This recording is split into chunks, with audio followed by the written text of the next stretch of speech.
Well, good morning, everybody. Good morning, everybody.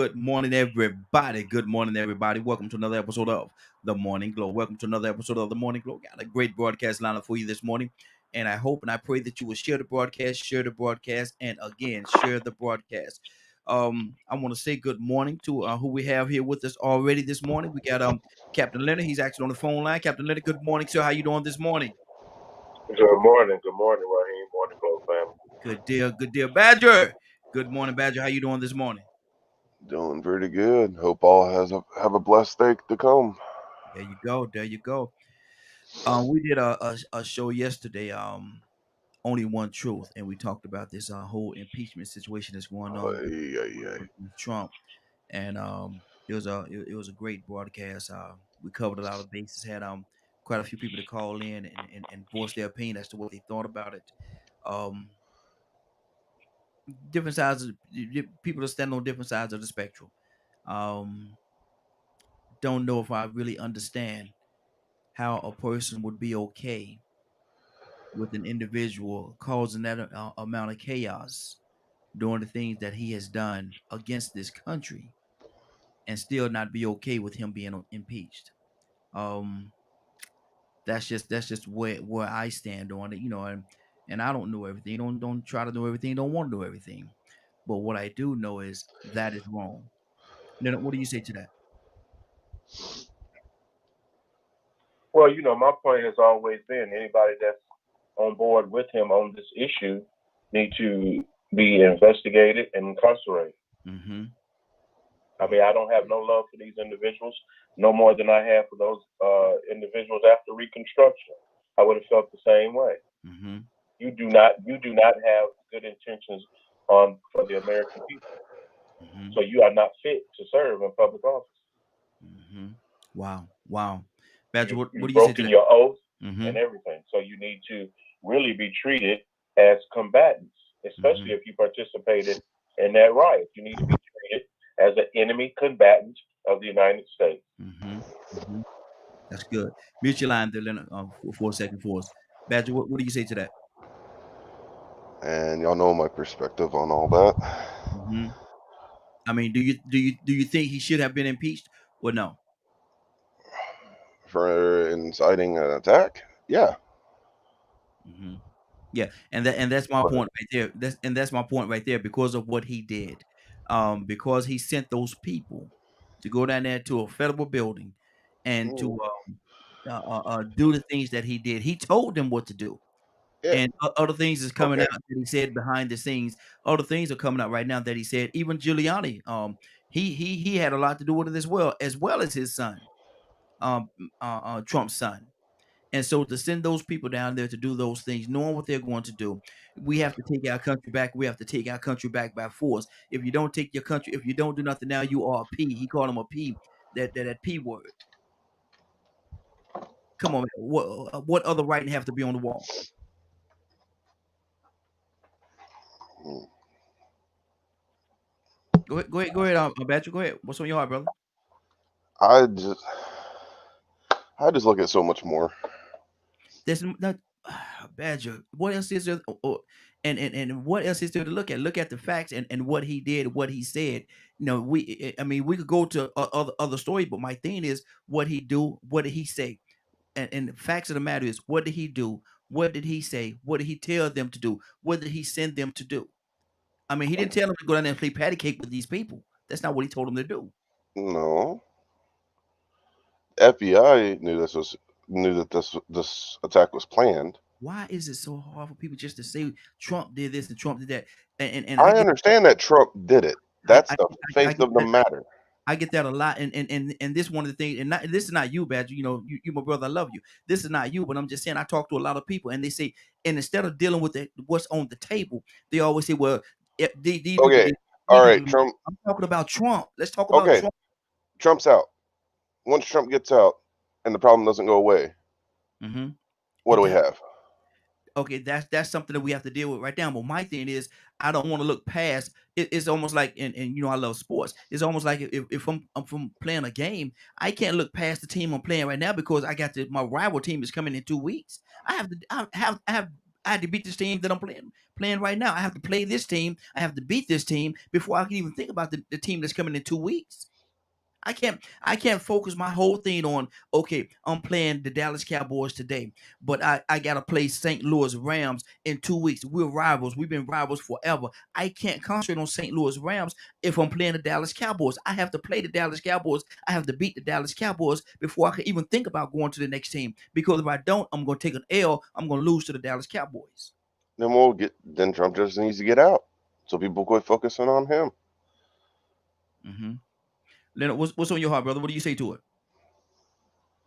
I don't say nothing to it, and I don't argue about it. Mm-hmm. I'm very clear about it, what Mm-hmm. needs to happen, Mm-hmm. because it needs to happen, because that is the issue at hand.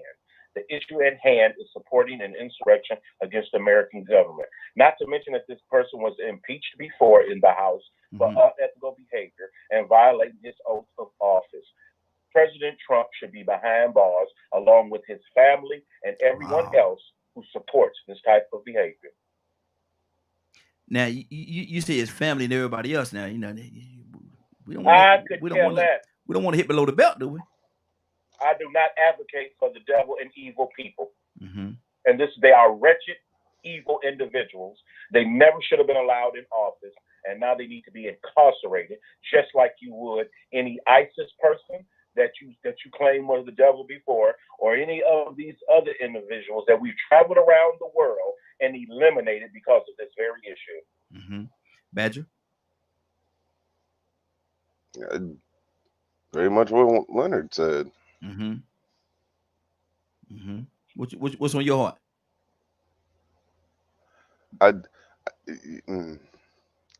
I'm starting to think that I have not come across very clear in a lot of ways. Okay, let's clean it up. I do not agree with what happened because there is an issue of a person using their power to give others an idea that something is all right, pretty much telling them or coming across in a manner, no matter how it's done, in a way to attack something that's supposed to be standing for freedom and all this other stuff. Mm-hmm.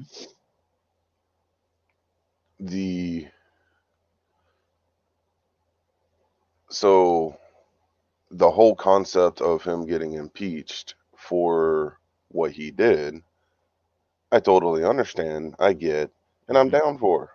Mm-hmm. Mm-hmm. Okay.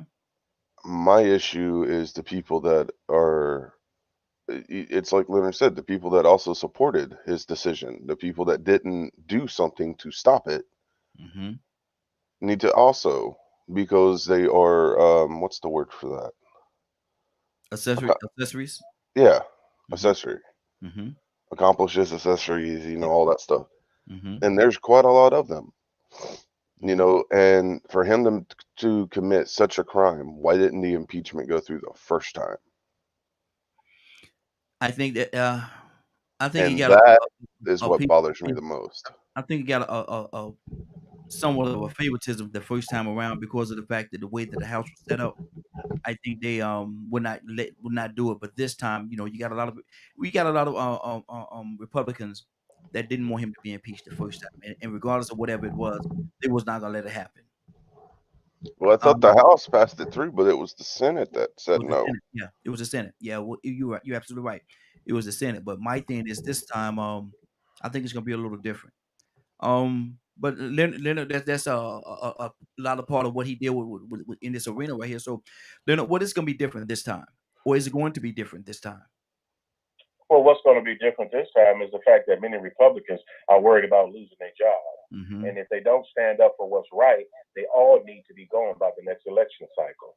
As a matter of fact, those Republicans who can't find it in themselves, call it what it is, need to also be suspicion and need to be investigated as well, because you are part of this seditious act against the American government. And they all need to be tried and incarcerated. What do you think? Now think about it. You'll sit there and you'll send 3 little black boys in red shirts to jail in the mall. Mm-hmm. Just because they look like they might be unified. Mm-hmm. But you let these fools spew all this hate, make all these awful policies and regulations, as well as steal from the American government. Mm-hmm.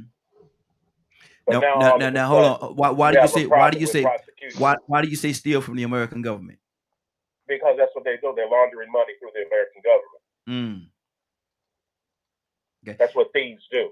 Okay, now is this something that happened just under Trump, or is it something that's been happening for a long time?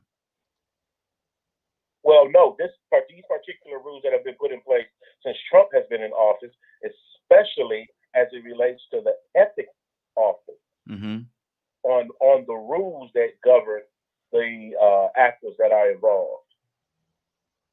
He has been unethical there as well. He is constantly diverting money from one place to the next. He's also always promoting his businesses, as well as now, I don't know what you call it since he's the president, but he was under investigation for this before. So it's not just this particular trial is centered around this insurrection event, but this man is guilty of several offenses. And the only reason why he hasn't been treated that way is because you have a Republican Senate that supports him and his behavior. Okay. And now that it's 50-50 with the presiding vote going to the vice president, which is Kamala, do you think it's going to be different this time because of that reason? And it's not going to be 50-50. Because these Democrats, some of these Democrats that have crossed over in the House, I'm sure there are going to be a few that will also cross over in the Senate. You say Democrats or Republicans?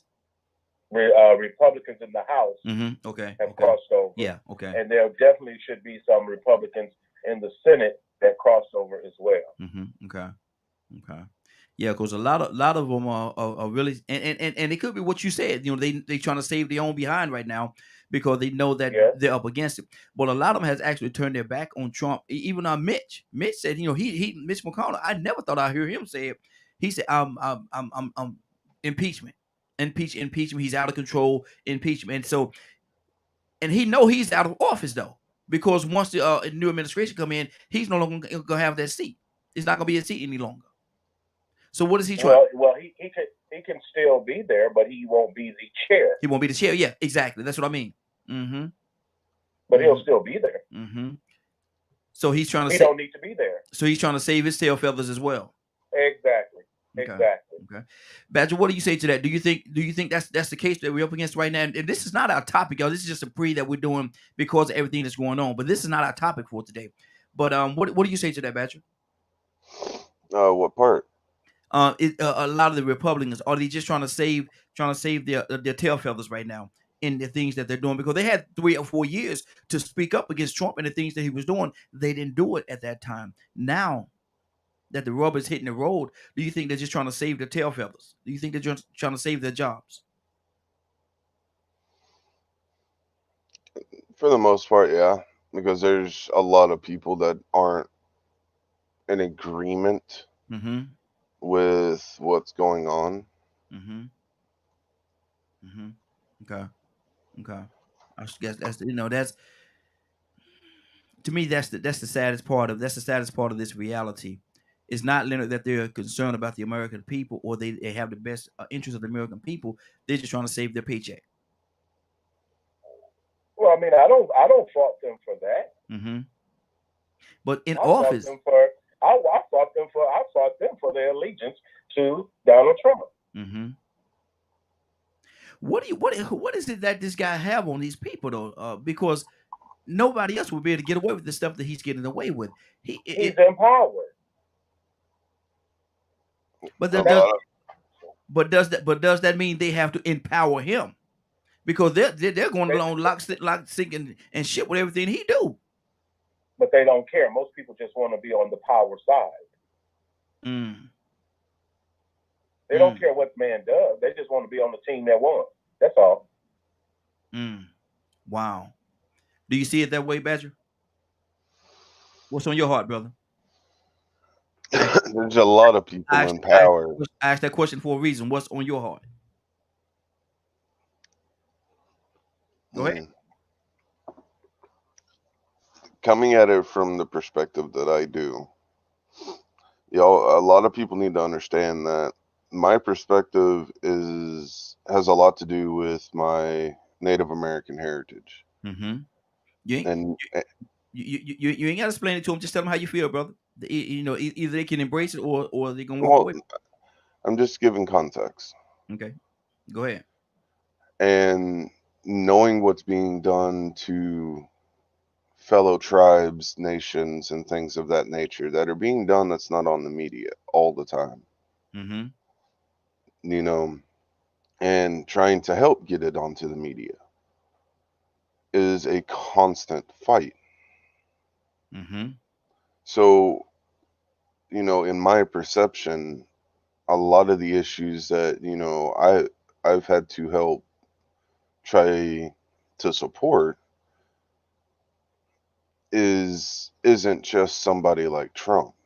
It's dealing with most of the government officials having to fight for certain rights, having to fight to make sure certain bills don't get passed, having to make sure that treaties are honored.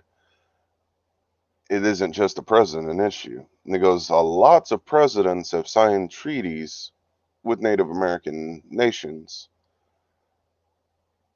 but the House and Senate would pass bills that would contradict or abolish those treaties. Mm-hmm. Even executive orders can be overridden by the House and Senate. Yes, it can.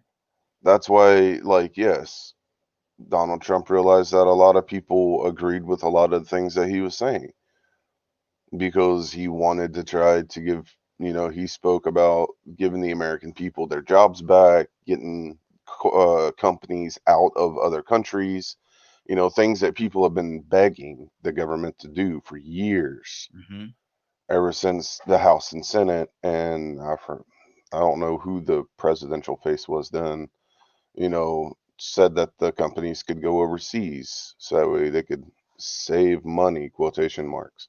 And and then all of a sudden here comes this dude who speaks about racism, and then some people believe that what he said wasn't racist on all sides that I've talked to that are his supporters. And I have to ask him why a lot. Because I'm like, if I look at his words, that's the way he comes across. Or they're like, well, he's also said this, and I'm like, and then some people was brought up he's an opportunistic. Thank you. So I don't. That's why it's so hard for me to look and focus on the face, which is how I see the president, is a face. Because anything that the president does can be overridden by the people in the House and the Senate. The president, yes, he can instantly make people in the military show up at the Capitol. But when you go look at who else can do the exact same thing and the fact that none of them did it, knowing that this was an act of war, potentially, or act of terrorism, or whatever label a person wants to put on it, no matter what, it wasn't okay. That's what bothers me. Okay. That's the things I look at. So, I hope people understand that I'm not trying to support Trump. I'm not trying to stand up for him. I'm not trying to do any of that junk. I don't support or get behind anyone that wants to tell people to harm others or to steal, to set fire to things. I don't support any of that junk. But because of the experiences of my life, I have to look at what's behind closed doors. I can't just look at what's in front of me, because what's in front of me could be an illusion. It can be a distraction to what they're trying to do elsewhere. Okay. Leonard, what do you say with that? Say to that, because I think he's making a point, and that the president could say something or put something on the table, but it can be the House could shoot it down and say no, that's not what's going to happen. So there's a lot of hands involved in creating these pieces of this pie that we have on the table. So what do you say to that, Leonard? It is absolutely clear what side people are on. I am not a fan of the Republican Party simply because I know their policy and their agenda. They're not good for the American people because they favor other interests over the interests of the American people. Mm-hmm. That is the only issue I'm concerned about. Mm-hmm. And getting rid of all of those involved that supported this president. Okay. Just like I said before, anyone that served or are sympathetic towards the rebellious South are not fit for duty. Mm-hmm. And see, one of the things that I listen and I hear and I dig in, try to dig in a little deeper. And so what I'm hearing is, and Leonard, correct me if I'm wrong, you're saying what you're saying, but at the same time, it's not necessarily based solely on Trump. It's based on the evil. You're saying that you won't support anybody that support evil deeds. Take Trump out of the equation. It's still the same. You still making the same. You still voicing the same thing. You don't want to endorse or nor will you ever co-sign anybody that's doing evil. Am I right when I say that? Right. However, Trump is a person. Mm-hmm. Yeah. He stood up for it. He's the champion for it. Mm-hmm. And he supported them and thanked them for doing it. Now, how many people voted for Trump this time? How many people? Y'all keep saying a number. Almost 75 million at least. Wow. So are you saying that there's 75 million people in this country right now that supports and endorses what he did and sees nothing wrong in a lot of, I'm not gonna say everything, but a lot of what he did? Is that what I'm hearing you say? Yes. Yes. So how do you distinguish between them? How do you know it's not the person that's in the break room with you when you go on break at work every day? It ain't about the person in the break room, because the person in the break room ain't elected to a public office. No, but I'm saying that endorsed of that 70 million that you said. How do you know one of those 70 million is not the person that you talk to in the break room every day that claim as though they like you, but in the back of their mind they don't really care for you at all? How do you know that's not one of the people that voted? That's personal. I don't care nothing about that. Mm-hmm. That ain't that. It's not a person's job or responsibility or obligation to like me. Mm-hmm. Mm-hmm. They didn't sign up for nothing like that. They ain't take no offices, and they don't speak for me. Mm-hmm. We just work at the same place. Mm-hmm. Mm-hmm. So, personally, I don't associate with them. Mm-hmm. And see, and the thing about it, I'm going to go to Badger, but the thing about it too is, I've heard you say several times, Leonard, that one of your neighbors is a staunch Trump supporter. Right. Got the flags and everything. Right. Mm. And if he ever say something to me about it, he gonna get the business. All right, don't let that man drop kick you now. Like I say, stay over on your side and do what you want on your property. Mm-hmm. Got you. Yeah. You have a right to do that. I don't have a problem with that, because I have a right to do what I want to do as well. Mm-hmm. Mm-hmm. So as long as you stay over there, you're fine. Mm-hmm. Exactly. That's good. But when you become one of these actors, I'm gonna be the first person to make sure that the federal government is aware of you. Mm-hmm. Got you. Badger, talk to me, brother. What's on your heart? After you, we're gonna get to our topic. It's interesting because the topic of today, about understanding. Mm-hmm. All of us have our different opinions and approaches and stuff, and a lot of it has to do with our experiences, where we come from, all that kind of stuff, and I had a lot of confusion and stuff, and I reached out to Rico yesterday, to try to get a better understanding of some stuff myself, because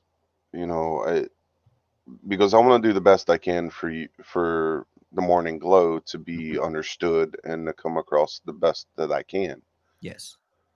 But I see the world so different that it's a constant struggle for me. Mm-hmm. Bringing like what I posted about the one of the bills I found. Mm-hmm. And I shared it with a couple of people I know of Aboriginal descent, or tribes. It's literally talking about making it where people on the reses can't sell their own land. Mm-hmm. They can't do anything with it without the government telling them if it's okay or not.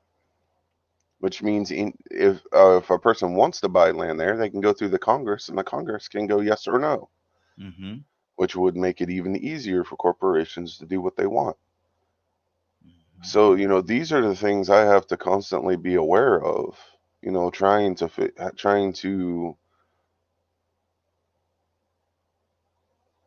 bring this stuff to light, and then it, and then at the same time, I have to be understanding, respectful to other people's views when they're just focusing on one or two things.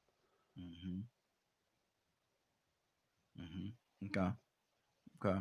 So it can make it really rough and I guess tiring would be a good word. Exhausting. Yeah, Mm-hmm. it can be a struggle a lot. Mm-hmm. And that's what it is, man, because and you said it perfectly that we have to be very mindful and understanding of other people's viewpoints, where they come from, and different things of that sort. um are we always going to meet in the middle? Maybe not. Maybe not. I would love for us to all be able to meet in the middle and come to a common place where we can all honor and love and respect each other and each other's opinion. But it's not going to all, life, man. Hey, I Uh, respect yours and Leonard's, and we don't exactly meet in the middle sometimes. exactly, exactly. Mm-hmm. Cause Lord knows Leonard could go way on out there. He must not have heard that because he ain't said a word. No, normally Leonard won't let that just ride like that. Normally he'll say something. He must. Well, it just depends. I really heard you say something in the background. Mm-hmm. Yeah, I say, Lord, no, because Badger said a lot of times, he understand and we don't meet in the middle, we don't always agree, and I say, yeah, because Lord knows Leonard could go way on out there sometime. Well, hey, that's like I said. You should bring what you got, because I'm gonna bring what I got. There you go, and here go another one that could go way left field sometime. Hey, I didn't say that about Donald Tucson. Good morning, sir. How you doing this morning? Oh, you in trouble now, Raheem. You got three of us that can go off in left field. Exactly. Oh my God, boy, look here, it's gonna be tough for me to hold this handlebars. They ain't gonna say steering wheel. I'm gonna say handlebars this morning. But Donald Tucson, good morning, sir. What do you think about this whole impeachment? This is not our topic for today, but what do you think about this whole impeachment situation that's going on? And he wrote on the ground as though he heard them not. Badger laughing like crazy over there, man. Go ahead, Donald. Sometimes you just got to be quiet. Okay. Because, there are some things that if I tried to make sense of it, I'd go crazy. Yeah. Then I would be part of the problem or the problem. Sometimes I just, whether it's way left field, I just stay on my side of the fence and be good. Because there are some things that the mindset of some people, you can't understand it. But okay, let's ask ourselves a question. How did we get here? That's a good question. How did we get here? Whatever place we are, some people are happy, some people are sad, and we are the United States of America. And we have never been further apart. How did we get here? So you know what? I'm like, good. Let's be on my side of the road.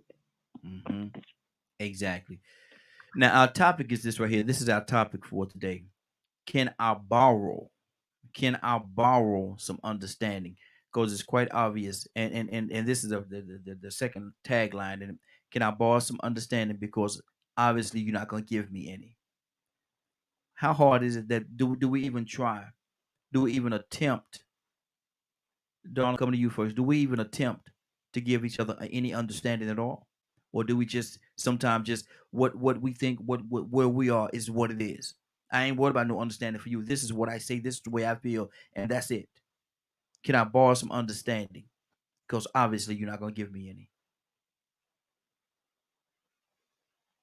Tucson. Tucson done went to sleep. Don't you say it. Oh, I was. Don't you say a word. uh, I had walked away from my phone on mute. Mm-hmm. Like I said, it's like this, brother. Some things I don't want to understand. I don't want to understand it. Mm-hmm. And I didn't hear it all that you said. You have to excuse me. Mm-hmm. Because, you know, some people have to, you know, do other things for a living. Mm-hmm. Come on now. But I don't okay, what are we trying to understand? What are you borrowing understanding for? Mm-hmm. When they explain and it don't make no sense. Mm-hmm. Mm. They explain the best way they possibly can, and it still don't make no sense for the life of me. Mm-hmm. You know, even with our predicament that I didn't catch it all, and I'm gonna shut up because until I know the whole story, I don't say nothing. What? But for the life of me, when you get it understanding, you still don't. You still confused. Mm-hmm. Mm-hmm. Badger, what do you say to It that? just don't make no sense. Exactly. Badger, what do you say to that? Can I borrow some understanding? Can I borrow some understanding? Because obviously you're not going to give me any. Do we want to understand each other? Do we even try? Or is our point making our point all this important? Ooh, boy. To borrow understanding, I wouldn't let anyone borrow the understanding I have. Mm-hmm. Because my understanding is mine. Mm-hmm. Now, would I do my best to help you find yours? Yes. Mm-hmm. But most of the people I run into, kind of like what we touched on earlier, you know, like if we take the current situation of understanding of what's going on in our country right now, how many, if you gave a percentage across the board that heard me speak about the things behind closed doors, would they even bother to try to understand, or would they just be focused on Trump? Pretty much focus on Trump. So that's the best way I can explain my viewpoint. Mm-hmm. Why would I continue speaking if all the other person's going to do is be focused on that one topic? So how can they borrow understanding if their mind isn't even ready to have more understanding? Mm-hmm. Mm-hmm. That's good. That's good. Leonard, what do you say to that? Can I borrow some understanding? Because obviously you're not going to give me any. I don't need to borrow nothing from you. Mm-hmm. You know what I'm saying? There's very little I don't understand. It's not that one. People always say the wrong word. People understand what you're saying. They just don't agree with what you're talking about. Mm-hmm. Mm. I can understand what you're saying. I can understand what you're saying all day and not agree. And you know, just because you're more passionate about one thing than I may be, ain't no crime in that.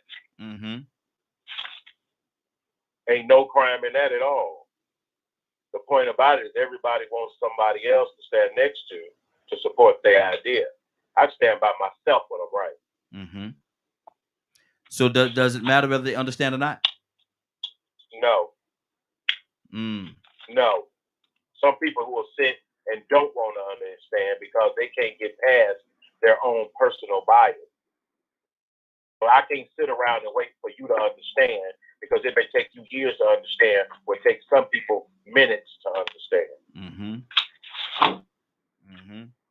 Okay. You don't accept it, maybe. It's a problem. Not that you don't understand. You just don't want to accept the fact. Okay. Now, what if they say your fact is not their fact? Those people are usually people that you don't want to associate with, because they'll try to change the lie into the truth, and vice versa, to fit their own personal agenda. Okay, Donald, what do you say to that? You think people are more concerned? I'm on board now. People are more concerned about trying to their own position, and don't want to waver from that, and don't want to accept anybody else's reality. It's where I am, what I feel. I don't care about your understanding. It's just the way I feel. Do you think more people are like that? Right. Yes. I'm clear. There's some realities. And this people will never get it. Let me two truths. Racism exists. And some people say, well, I ain't prejudiced, or he's not a racist, or she's not a racist. Well, what's coming out of your mouth? Or they're not guilty, they didn't do nothing. But you're part of the problem. Okay. That coronavirus, that ain't nothing but a hoax. What about all these people dying? Yeah. Well, I don't have to wear my mask. The results, the evidence is there. You don't have to be infected by it. You don't have to have the symptoms, but you can still carry it to somebody. So why aren't you considering somebody else? Well, it ain't got nothing to do with me. So as much as you try to give some understanding,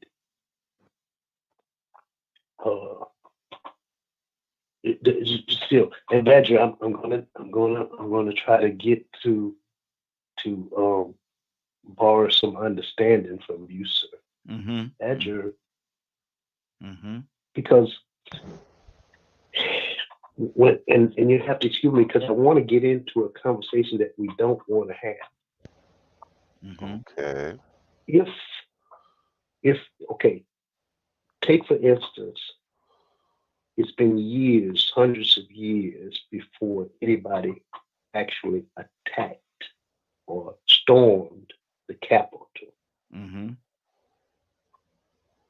What made them go there? That's still my question. Are you asking me that? Yes, sir. I mean, how did they? What motivated them? And how long did motivation start? From my understanding, a lot of the lower classes that I've been around and grew up around always had issues, always complained about immigrants. They didn't think that minimum wage was fair, because it's really hard for one person in the family to work. Some people struggle with having to go to college to try to get those, super fancy jobs. Even though if you put them in those positions, they could absolutely do it. But to be able to get into college and afford it because they were denied grants and everything else is a whole nother matter. So, looking at his words back in 4 years ago, and the things that he put to pass, he came across as someone that was for the people. And I think that I don't want to cut you off, but who is he? Trump. Okay. I'm sorry. No, you're fine. And I went back and I looked at the executive orders that he made as soon as he got in the office and stuff, and how it was supposed to increase funds for black colleges and, all that kind of stuff. Looked at how he wanted businesses out of other countries, and they wanted them to use U.S. steel or products that were made and gathered in America, to get them out of other countries to produce more jobs for the American people. When you look at all that kind of stuff, and then you look at the American people who wanted that to happen, and the fact that it became a law and it wasn't challenged, a lot of people got behind Trump through that perspective. And I think a lot of them are so focused on that they weren't focused on him treating a woman the way that he treated them, because a lot of them wouldn't agree with it. So a lot of people think a lot of that stuff is staged. It's fake, it's pretend, it's an illusion. He didn't really do that. Because I honestly think, okay, I'm going to use a different scenario. A preacher in a congregation, or you can use one of the Catholic folks. I'm not quite sure what their label is. How hard is it for the congregation to believe that preacher or pope or rabbi or whatever is harming children? Priest? Okay, priest. Is doing that to children or women or all that kind of stuff. Like, how hard is it for them to accept that as a truth? So if you take that same concept and then apply it to Trump, to me, it makes sense why there's a lot of people that support him, because they're focused on the things he passed into law that was put on that was broadcasted on the media.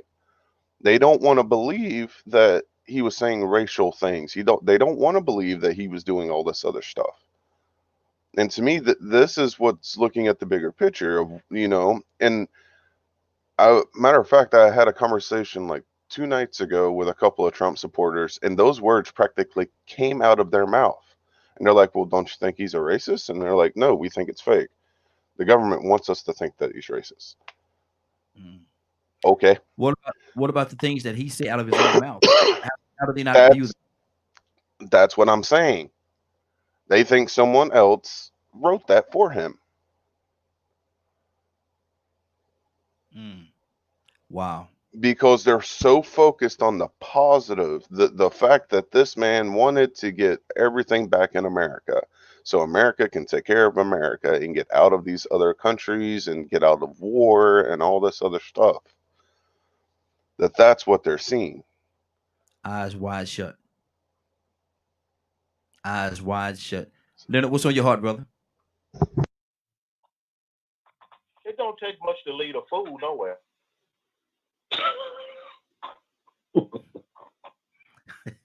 Boy, you always know Leonard gonna come from a he. I don't bring it on. Whatever they got, bring it. They sound like complete idiots. Idiots is what they are. Idiots that are following the chief of idiots. That's who they are. Now, is it safe to say you don't like? Is it safe to say that you don't like Trump? Is it safe to say, Leonard, that you don't care too much for Trump? I don't like Trump. I don't like nothing about him, and I hate the fact that his mama wasn't on birth control. Oh Lord, we gonna get away I from you. don't like people like him. I don't like people like him. Where my mute button at? Where my mute button at? We got to mute Leonard. What are they Thursday? What I want to sit around and advocate for the devil for. 678-381-1973. 678-381-1973. Again, the number 678-381-1973. Give us a call. We'd love to have your input. We're talking about, can I borrow some understanding? Can I borrow some understanding, please? Can I borrow some understanding? That's what we're looking for, a little understanding today. What's that group? Escape say, all I need from you is understanding. That's what they said. That's a little song they made a couple of years ago. Y'all remember that? And you know what I hated about that song? What's that? You need me to understand how weak you are, is what you need. Now, I don't think the ladies were saying it was weak. Now, Leonard, I can't let you say that there. Now, I don't think the lady was saying they were weak. I mean, what's so hard about the understanding part? I used to people. You don't understand how you know what I don't understand. Mm-hmm. Now they're questioning your now it sounds like they're questioning your intellect when they say you don't understand. Exactly. Mm-hmm. Half of the stuff I say, I can write a complete master thesis on in a day or two. Mm-hmm. While you sitting there, I need you to understand me. No, you want me to be as weak as you are. Mm-hmm. You ain't that hard to understand. Do you think Trump supporters? Do you think Trump supporters are weak? Yeah, they're very weak-minded. That's why they follow that fool. Mm-hmm. Donna, go ahead, now, Donna. You got all the good. What a good at this man don't know. Where is good at? Mm-hmm. Well, Badger said, a couple of things that he wrote into office, a couple of bills that he passed was very good. Didn't do none of it. What? Explain that to me. When you say explain that. Qualify that, Leonard. Qualify that. He ain't gay HBCUs nothing. Mm-hmm. All the laws he tried to make about bringing business back, for some reason, it seems like these laws would apply to everybody else except for the people that make the garbage that he sells. Mm. They brought not one job back to America. Mm. He's making his stuff overseas, but telling these fools that's following him, he all about bringing jobs back to America. He's not bringing his to America. Yeah, a lot of the stuff he makes is over there in China. It really is. I mean, that's thank you. Yeah, a lot of the stuff he makes is made in China. Anybody, you have a right to be ignorant, though. I believe in that. You have a right to be ignorant. Don't nobody want that right. Don't nobody want that right, Leonard. Don't nobody want that right. Don't try to defend it. Mm-hmm. Don't try to defend it if you ain't got nothing else but what you were told. Mm-hmm. Yeah. Donald Toussaint. It is what it is, bro. Donald Toussaint. Hold on, Donald Toussaint. Talk to me. Yes, sir. Mm-hmm. I'm just here's the kicker.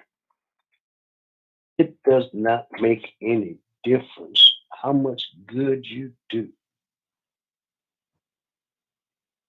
You can. It's like I preach the greatest message or talk the best game and don't walk the walk. Mm-hmm. You hear what I'm saying? Yes, sir. If who cares about what comes out of my mouth when my actions don't add up to it? Mm-hmm. So let me borrow some understanding, please. Mm-hmm. if you're gonna what's come out your mouth is, I can shoot somebody and never lose a vote. Mm-hmm. And they cheer that on. He said it. Let's make America great again.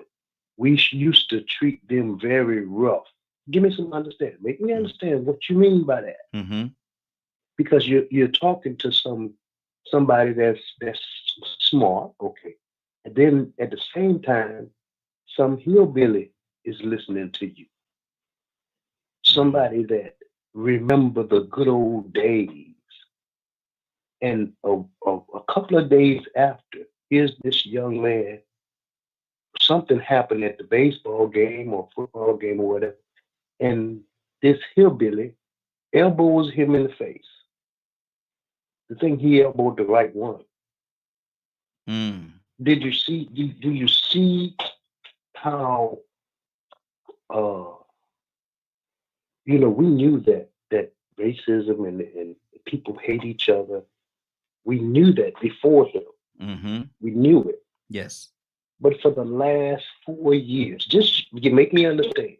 Now, if this maybe somebody can explain, or maybe I'm seeing it different.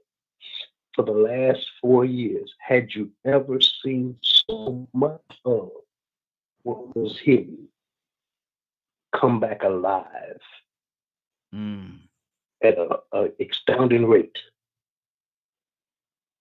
People do the same thing, come to the same place, and because of their rights. And the preparation for the first group was just amazing. It was like it was trying to get in Fort Knox or something. But then a few months later, they opened the door and take selfies with him. At the same place. Yeah. Yeah. So I'm trying to figure that out now. Can I borrow some understanding, please? This is the ain't nobody supposed to walk in there with loaded weapons. No, one of the most secure should be make me understand. Should be one of the most secure places in the world. Mm-hmm. This is not no little bitty country here. It's not Opelousas, Louisiana, that they walked in the Capitol. They didn't break in my house. Not broke in. They didn't break in. Mm-hmm. Do you understand that? Make me understand. They didn't break in. Mm-hmm. How in the world you gonna kick your foot up at the speaker's desk? How you gonna do that? Then the podium, and then you wind up in the vice president's office. Now wait a minute. And if I made that quote wrong, then I'm sorry for that. But how did you? Come on now. Something don't seem right, does it? You come in there with like you some what do you call it with the guy with the fur on? You can't walk in the Capitol like that. Mm-hmm. Mm-hmm. A Viking. So you mean the Viking? Yeah, Viking. Mm-hmm. Yeah. You think that if I go in there walking like that, even on my job, you think they're gonna let me in the gate? No. So you can't come in here. No, you need to go on back where you came from. Call upon security. Mm-hmm. Security. Mm-hmm. I'm gonna play this clip. Look, make me understand. Mm-hmm. How is it that, and just make me understand. Exactly. I don't know. Let me play this clip, and I want to thank the David Letterman show. This is a David Letterman show where he actually had Trump on his show, and Trump was bashing China. And I want you to hear what David Letterman says in response to him. Y'all take a listen to this clip. Romney, I did. Are you in contact with him all the time? Yes. Mm-hmm. What do you guys talk about? Just general. I tell you what, he has a stance on China, which is a country that's just ripping our heart out. I mean, we just do nothing to protect ourselves. That I really like. As a line of clothing. Now, where were these made? These were made, I don't know where they were made, but they were made someplace. But they're great. It's ties, shirts, cufflinks, everything sold at Macy's, and they're doing great. #1 selling tie anywhere in the world. #1 selling tie anywhere in the world. Shirt, you wouldn't wear that we shirt? We also have them in white and beautiful white. Where are the shirts made? Bangladesh. Well, it's good. We employ people in Bangladesh. Ties? Where are the ties they made? These are beautiful ties. They are great ties. The ties are made in where? China? Ties are made in China.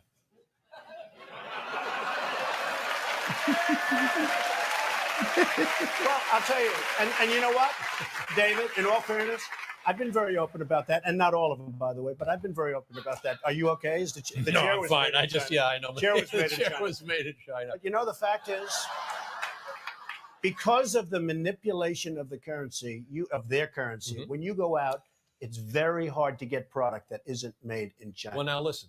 Here's what the deal is. Let's do this. How do you like that? I think they're beautiful, absolutely beautiful. And I don't really have a problem with helping people who need a job. I would like people in this country to get first preference. But I agree.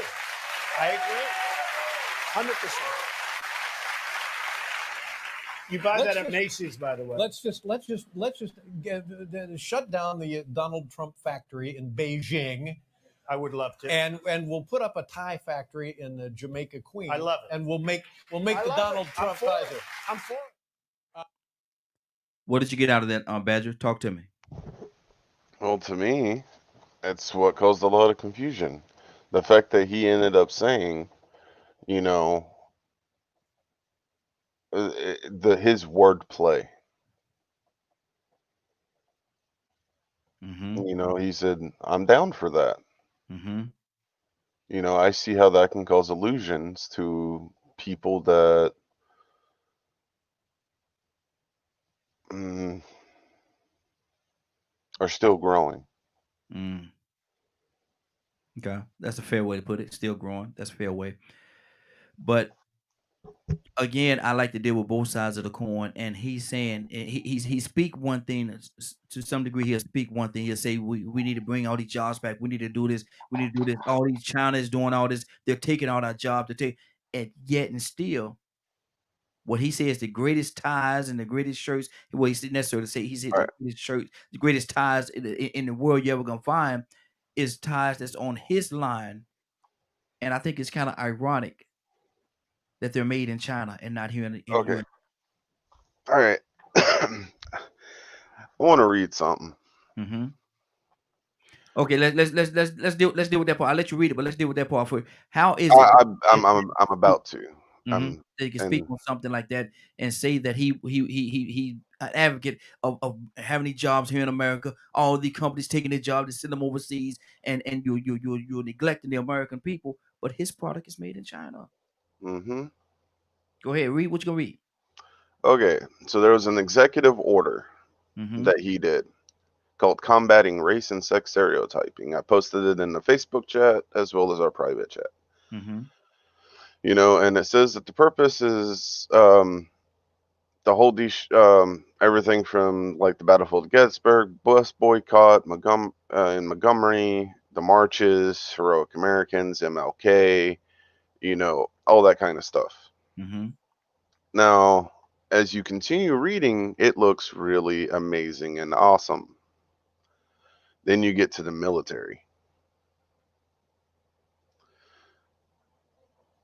They're not supposed to, shall not train, instruct, teach, instruct, or train any member of the United States Uniformed Services, whether serving on active duty, serving on reserve duty, attending a military service academy, or attending courses conducted by military department, pursuant to a reserve officer corps training program.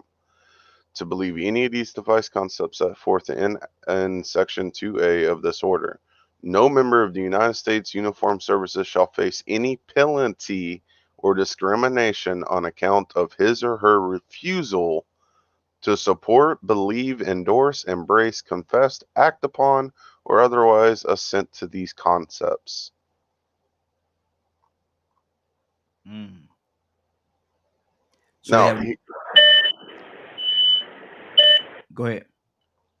So here's this executive order that was passed as law. That's literally, here's a nice frou-frou, awesome, you know, cool, this is equality, so on and so on. And then there's little things in there that snuck by. Mm-hmm. That I'm actually wondering how many people actually took the time to read this entire thing. Is it more than 2 pages? Is it more? Yeah, I'm thinking it's like 3 or 4. They didn't read the whole thing. If it's more than that, a lot of times people and I don't want people to think I'm talking bad or putting a lot of people down. That's not what I'm doing. But a lot of times, truth of the matter, if it's an X amount of pages, people will look at it and say, "Man, I'm not reading all that." Do it. Hey, I'll do it. Don't worry about it. Mute your line, Leonard. Mute your line, Leonard. And people see it and they say, look at here, man, I'm not reading all that. I'm not reading all that because and they hide it in some of the latter pages, like you just said. You know, if you read a little further, that's where it is right there. Okay, that's what I was looking for. That's what they're doing to me. Tucson, what do you say to that, man? If it's more than 3 or 4 pages, are they gonna read it?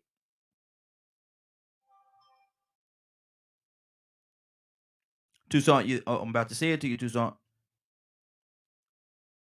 1, 2, 3. Tucson, wake up and go to sleep. Wake up and go to sleep. I have to multitask. I got you. And I appreciate you too, brother. Yeah. But listen, until you call me out. just slightly, just a little bit, just a tad bit. It's all right. I can handle it.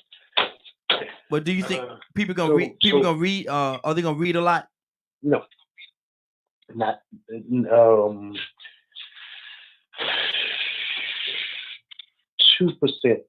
Mm-hmm. I'm being not kind about it. 2%. Mm-hmm. Mm-hmm. You know, anything. I'm talking about. I don't care if it's a diagnosis from your doctor. Mm-hmm. I don't care if it's a prescription that you really need to pay attention to. I don't care if it's some instructions on how to keep your job. Yeah. 2%. Mm-hmm. And I'm being real kind about it. Go read it. Mm-hmm. Mm-hmm. The only thing that concern is about what's in it for me. How is it going to benefit me? Mm-hmm. They're not worrying about nobody else. Mm-hmm. But and when even Badger read it, I don't know what percentage may have been even, and I'm not trying to say I'm smart because I didn't get words mean something. Mm-hmm. But when you put it in a certain way, even the ones that sign off on it didn't understand what they signed off on. Mm-hmm. They just grew up and wanted to be a soldier. Buffalo Soldier. Exactly. Exactly. So when you read that and you listen to what Badger just read, sure, that's what it says. But are they going to do that? Okay, matter of fact, let me just say that you had some of your military storm the Capitol too. Mm-hmm. Did you know that? Yeah. Yeah. Mm-hmm. So what is that? Then the commander has to make sure they understand that they should conduct themselves in the most respectful way. Mm-hmm. Too late. That's a little bit too late, huh? Yeah. After the fact. Mm-hmm. Yeah. So where's my question is, give me some understanding. Okay, if you did that as a military soldier in your plain clothes, where is the disciplinary action, sir? Mm-hmm. Mm-hmm. Because you serve the country, not your own personal interest, because you're not in uniform. Mm-hmm. So, Don, let me ask you this question. There must be consequences. What is and back to our topic for the day? What is understanding? In your experiences, what is understanding?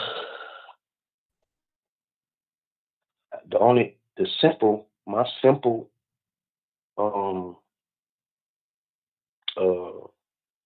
answer for it is wisdom guided by understanding. Mm-hmm. Mm-hmm. Wisdom guided by understanding. Now, go ahead. Wait a minute. No, you said what is understanding? Yes. Okay, so I got that all twisted up. It's a limited thing that a lot of people don't have. Mm-hmm. I don't even understand. I have to look it up. Mm-hmm. Because depends on who. See, because you may understand something, and if I don't understand it, and we don't agree, then there still is a problem. Mm-hmm. Mm-hmm. Right? Is understanding often understood? Never. Almost never. Okay. And I might be wrong. I might be talking to him and say, "True, son, I didn't know he was that stupid." Nah, they ain't gonna say that. Let me go. Rico, good morning, sir. How you doing this morning? Grand Rising, my brother. How you doing, man? How everybody doing? Hey, doing good, brother. We're talking about this morning. Can I borrow some understanding? Can I borrow some understanding, please? Because obviously you're not going to give me any. So when you're talking to somebody, we're trying to talk to people majority of the time to get an understanding as to their aspect and where they're coming from, and to understand exactly who they are, or are we just trying to make our own point? It should be to get another point of view, another aspect. Mm-hmm. You know, to want to have some kind of reasoning that you can't find the reasoning behind yourself, or maybe it's not adding up to the view of the reasoning that you came up with. Mm-hmm. So that should be the reason why people would want to understand. Some people, you know, some may want to understand you to find out how to operate and maneuver around you or manipulate you. You know, because we got such an opportunistic society. That goes back to corporations having psychoanalysts to give them information on how to advertise to children so the children can influence the parents. Mm-hmm. What colors to use, what type of words to use on a commercial, what type of person that they, you know, what type of child. And so, you know, it's hard to believe that every corporation would do that. But I mean, you know, when you want to market things, you got to have people with minds that can understand how other people think. Mm-hmm. Oh, they'll like to see this. Oh, they're going to love when I say this, or when I do this, you know. So, and so it is not understanding to help benefit them, is understanding them so you can find a way to get what you want out of them.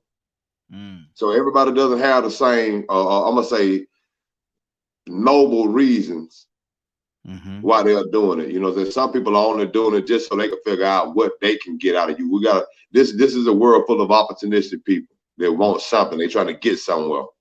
Exactly. Now, question I asked Donald just now, is understanding always understood?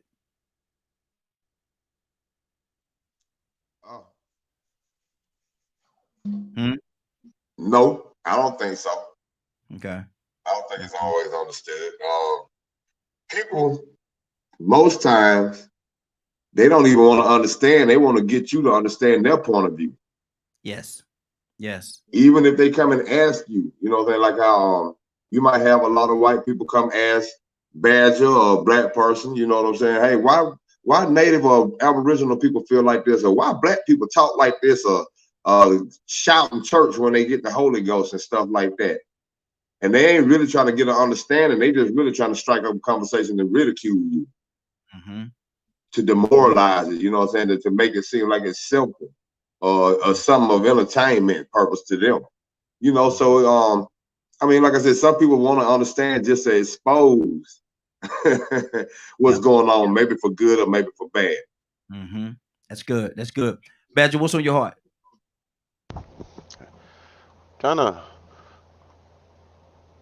I don't understand what you were saying, Rico. Oh, we lost him just now. Hopefully he'll be back in a second. Yeah, we just lost him. I heard something about somebody coming up and asking us something, and then I didn't catch what was said. Well, he was saying a lot of times people ask a question, and not because of the fact that they want to be understanding or they want to get an understanding of that question they're asking. It's a question to belittle or for their own entertainment purposes.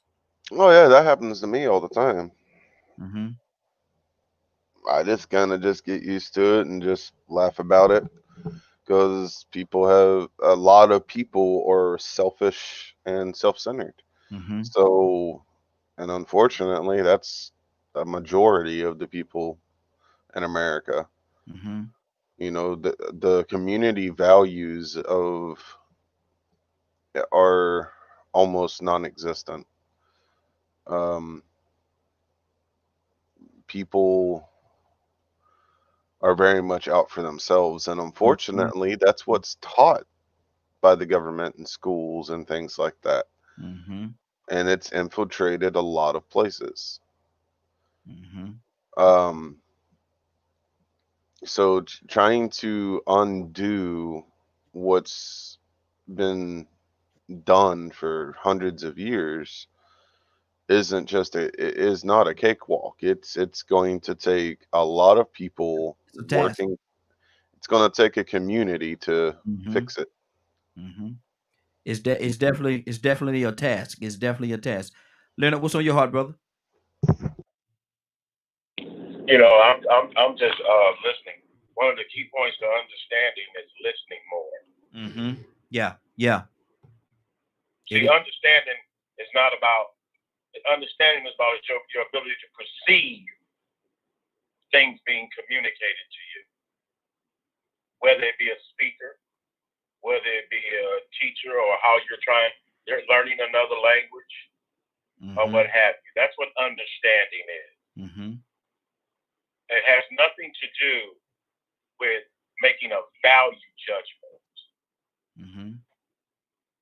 Do you understand what someone else is saying?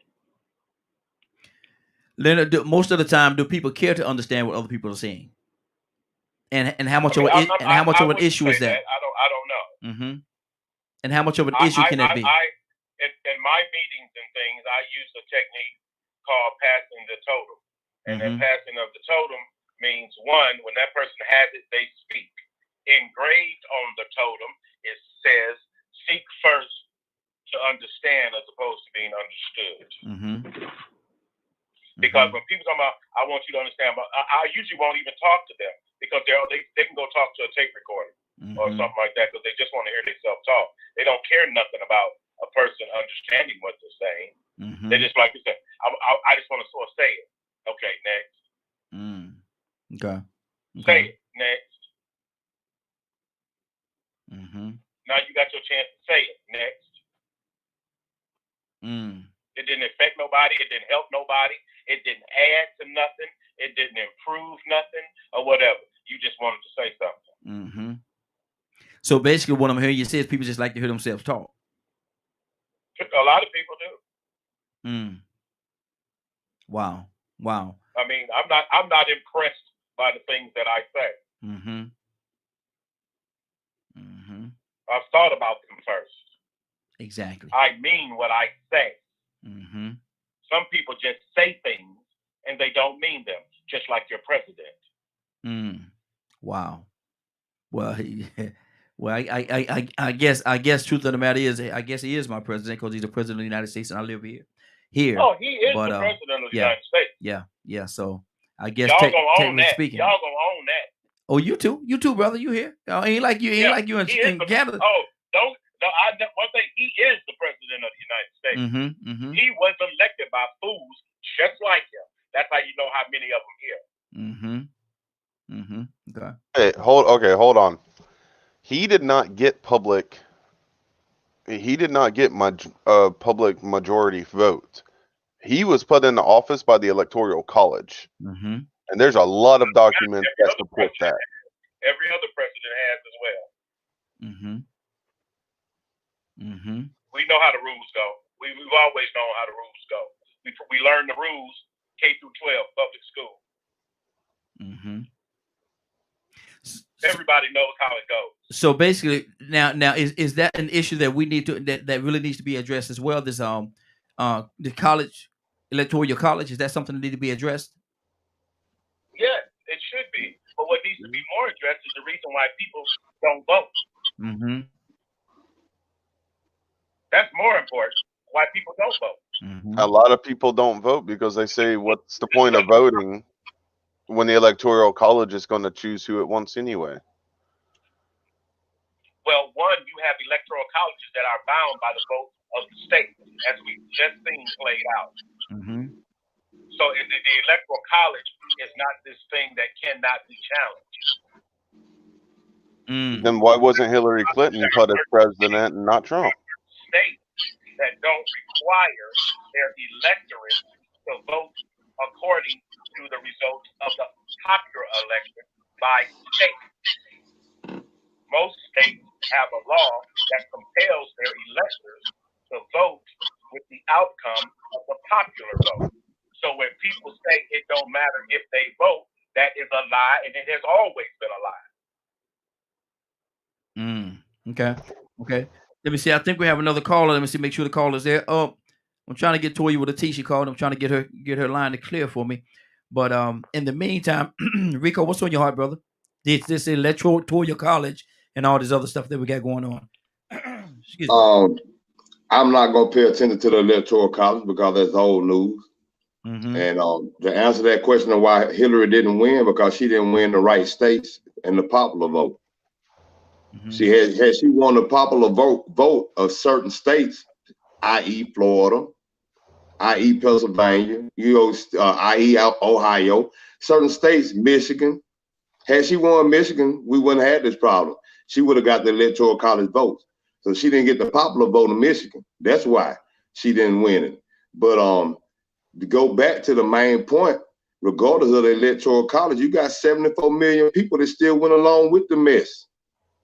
Mm-hmm. After the fact, this ain't talking about the first term. We talking about the second term, the second run. Regardless of the electoral college, 70-something people found it acceptable to say that they wanted 4 more years of making this America great again. They wanted 4 more years of that process, that chaos, privilege. You know what I'm saying? So the electoral college, okay, we could go back to the semantics and talk about, the official government law, legal end of it. But let's go back to understanding the people. Mm-hmm. We ain't got to be so complicated sometimes. Sometimes we can keep it simple. I mean, I'm glad he brought up the electoral college, but the point being made was you got 74 million individual human beings that wanted to attempt to get this man back in, even if the popular vote did count. Mm-hmm. So that's what the point is. Now we jump back and start debating the electoral college. That still don't address those fools. Mm-hmm. We don't took it back away from them and then went to the electoral college. But what about the 74 million people that said, I want more. Mm-hmm. Give me as much as I can I could take. Mm-hmm. That's the problem. That's what we trying to understand. Exactly. Those amount of people that accepted the lies, or that will go back and say the proper thing, so they won't have to accept the fact that they really were just straight up racist, or they were just privileged, and they felt like when they were calling Black Lives Matter and Antifa protesters thugs, that they was only calling them that because they were fighting for a black cause. Mm. But when we want to violate and be treasonous and be traitors against our country, it's okay. We could call people SOBs for kneeling during the flag and not saluting it and not standing up during the national anthem. But then we could use the same flag and go in and hurt law enforcement and storm our. Come on, man. Mm-hmm. Let's understand that. Let's understand that double standard. That's what we need to understand. Let's talk about. We got so much room for double standard. We don't have to bring up an electoral college. Mm-hmm. Let me do this. Everybody's on the phone. Like we're having an issue of some people trying to call in, and for whatever reason, it's not allowed to do that. So what I'm gonna do, I'm gonna shut the phone line down for a second. Give me 20 seconds and call right back in. I want to make sure we're able to get everybody in, because I see people that's trying to call in, but for whatever reason, the phone lines is not allowing them to get through. So everybody's on the phone, hang up and call right back. Give me about 20 seconds and call right back. Badger, what's on your heart, brother? Just thinking about, what all we're discussing and talking about and stuff, and it's, I went back and I looked at popular vote and different stuff like that, and I'm just, and, Leonard has a point. Mm-hmm. The states are supposed to vote based on what the people say. Yes. So when you look at that, and to me, the president should be voted based on popular vote. As simple as that. Yes, absolutely. Not by the electoral college, but by popular vote. Mm-hmm. The people. The people. Yes. Doesn't matter the state. Doesn't matter. Okay, go ahead. Sorry, it was loud.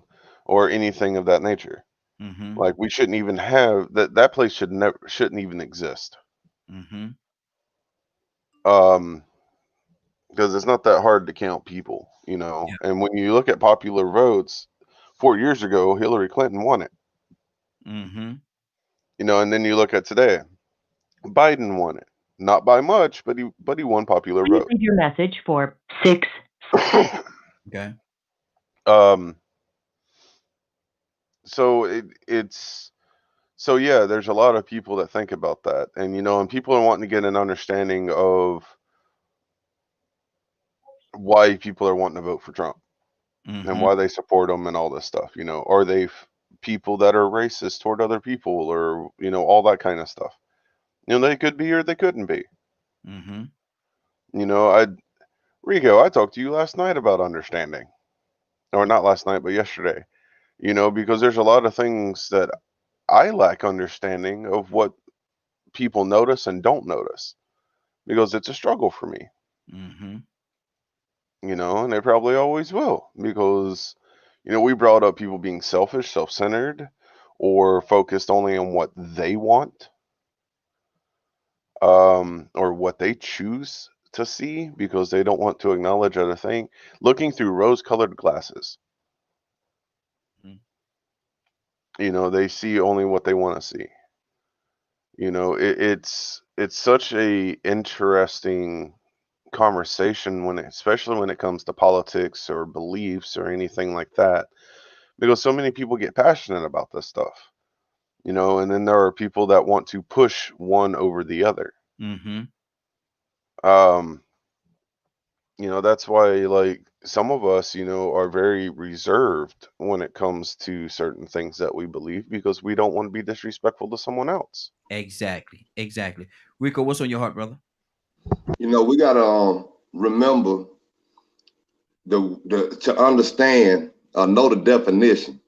That's really some of what the meaning of understanding is, to know the definition of understanding. And you might have to look it up, or you might just have to break it down and, reason with it in your head. The key part of understanding is acknowledgement or awareness of. And the reason why I came up with that was because of what Badger just said a second ago, when he said he lacked the understanding. I'm like, that's lack of awareness. Easy words to correlate what that means. Now, with us having that lack of awareness, sometimes people will prejudge or just base things off of what they view, their own point of view, their acknowledgement. So it's important that we acknowledge or be aware of other people's living conditions. The point of view, the mindset. Right now I know somebody that's going through a mental issue, and nobody knows why. Nobody knows where it came from, or where the trauma from the past is coming from. We just know that sometimes you can look at her and tell that she might lose it in a minute, and she did.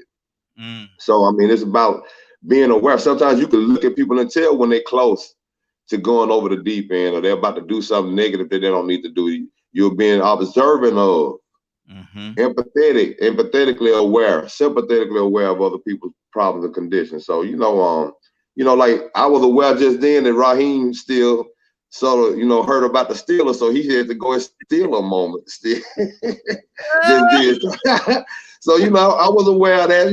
So I said, man, I got your back, man. I understand how I feel. I'm saying, boy,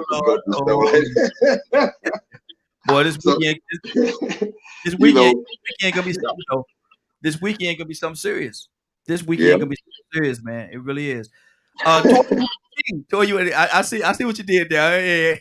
I ain't fooling with you. Toya with a T. Good morning. How you doing, young lady? I'm good. Good morning, y'all. How are y'all? Doing good. Toya, I need to ask you a question. Can I borrow some understanding? Please? Because obviously you're not gonna give me any. Do we try to understand each other? I think I try to understand everybody, but you know how that go. We are women, so there's a little bit of a difference because when it comes to men and women, it's just different. We just got to take you all the way around the mulberry bush, and y'all kind of to the point, so I can see when it comes between me and y'all. Wait, but honey, I don't understand. So are you gonna buy me the new car or not? Because I know we got it. You know what I'm saying? So I think it just depends on the situation and the circumstances when it comes to understanding. If we point it into the direction of where we are now as a United States, I think all of people need to borrow some understanding. You know, that's what it's about. That's why communication is key. You know, because you need to be able to communicate in order to get a clear understanding or get a clear defined role on what's going on. You know, the second part to that is being able to comprehend. If you don't communicate enough, you're not going to be able to comprehend what I'm saying, which is going to cause a problem on why you're not understanding the situation and where we are today in America. You know what I mean? So there's just so many different point of views, but ultimately at the end of the day, communication is the only way anyone anywhere is going to be able to get any understanding, and comprehension is the other part of it. So you can talk to you blue in the face to someone about metaphysics, and if they've never been past fractions, they may not be able to comprehend what you're saying about metaphysics or calculus, or you know what I mean. So exactly. It's just that's two different two-sided situation when it comes to that understanding. Now I'm good to stir it up a little bit. Y'all ready? I'm good to stir it up a little bit. I don't know what Rico doing over there. Rico got his camera all I don't know what Rico doing over there. But Donald Toussaint. I'm ready to stir it up, brother. Are you ready? You ready? Okay, I'm ready. Let's do it. Why is it such a hard thing, such a hard task, unending task for men to understand women?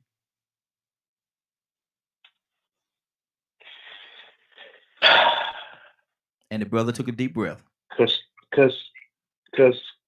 Steve Harvey wrote a book and we think it's true.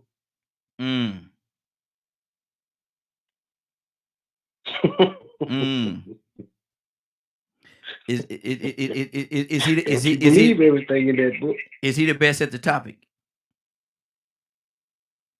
Say it again. Is he the best in the topic of trying to give an understanding of, as to men and women? Is he the best in that area? Is his book a bestseller? That don't mean it's right. Make me understand it.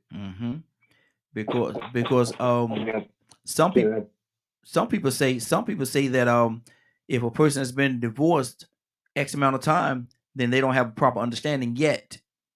And he wrote that book in the course of a divorce. Come on.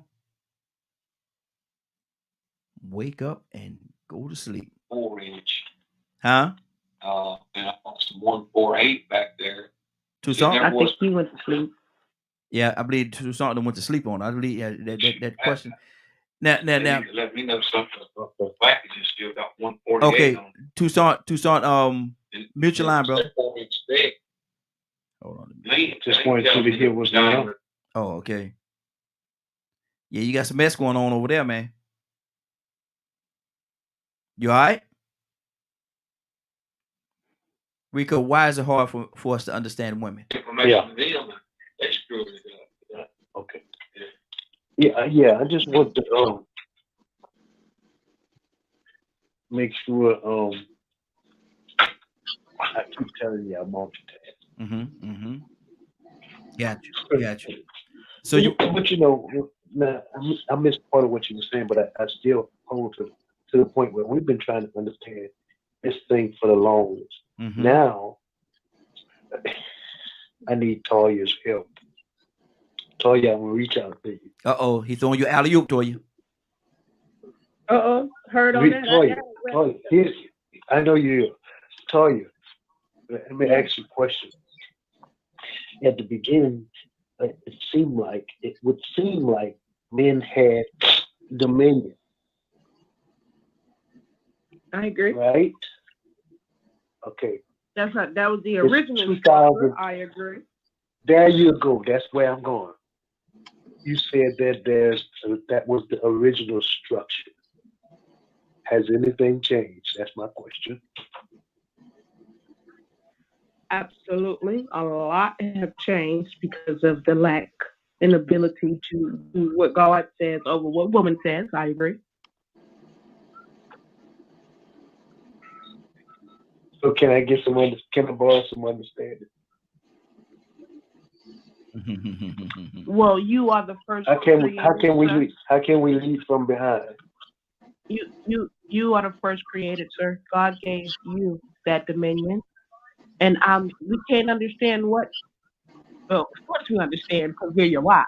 You know, you're supposed to listen to us, but we're not supposed to put each other over the Lord, man. And even though we know you didn't know any better, sweetheart, we know you didn't know, we know you didn't think what was going to happen.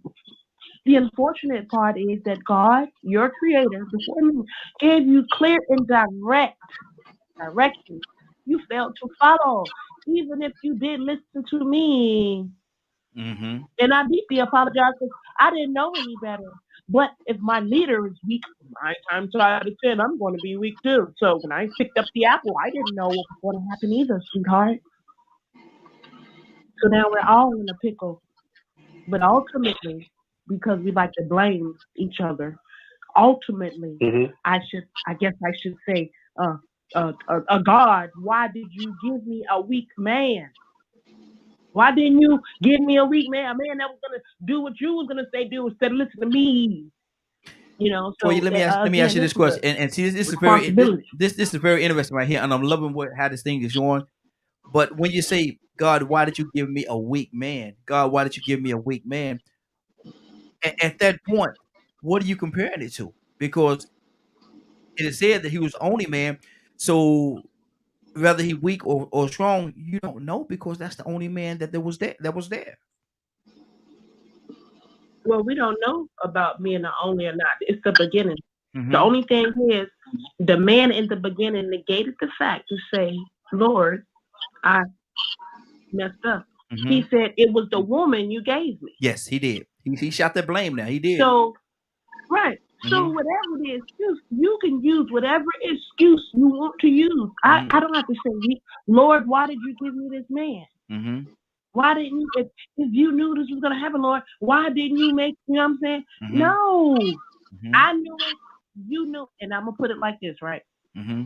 You know we ain't supposed to be having sex before we get married. Yeah. I know we ain't supposed to be having sex before we get married. Mm-hmm. We get together on this world, no matter what year it is, and feel like we want to do the exact opposite of what God says is going to be problems, mm-hmm. regardless of what you think. Mm-hmm. Period.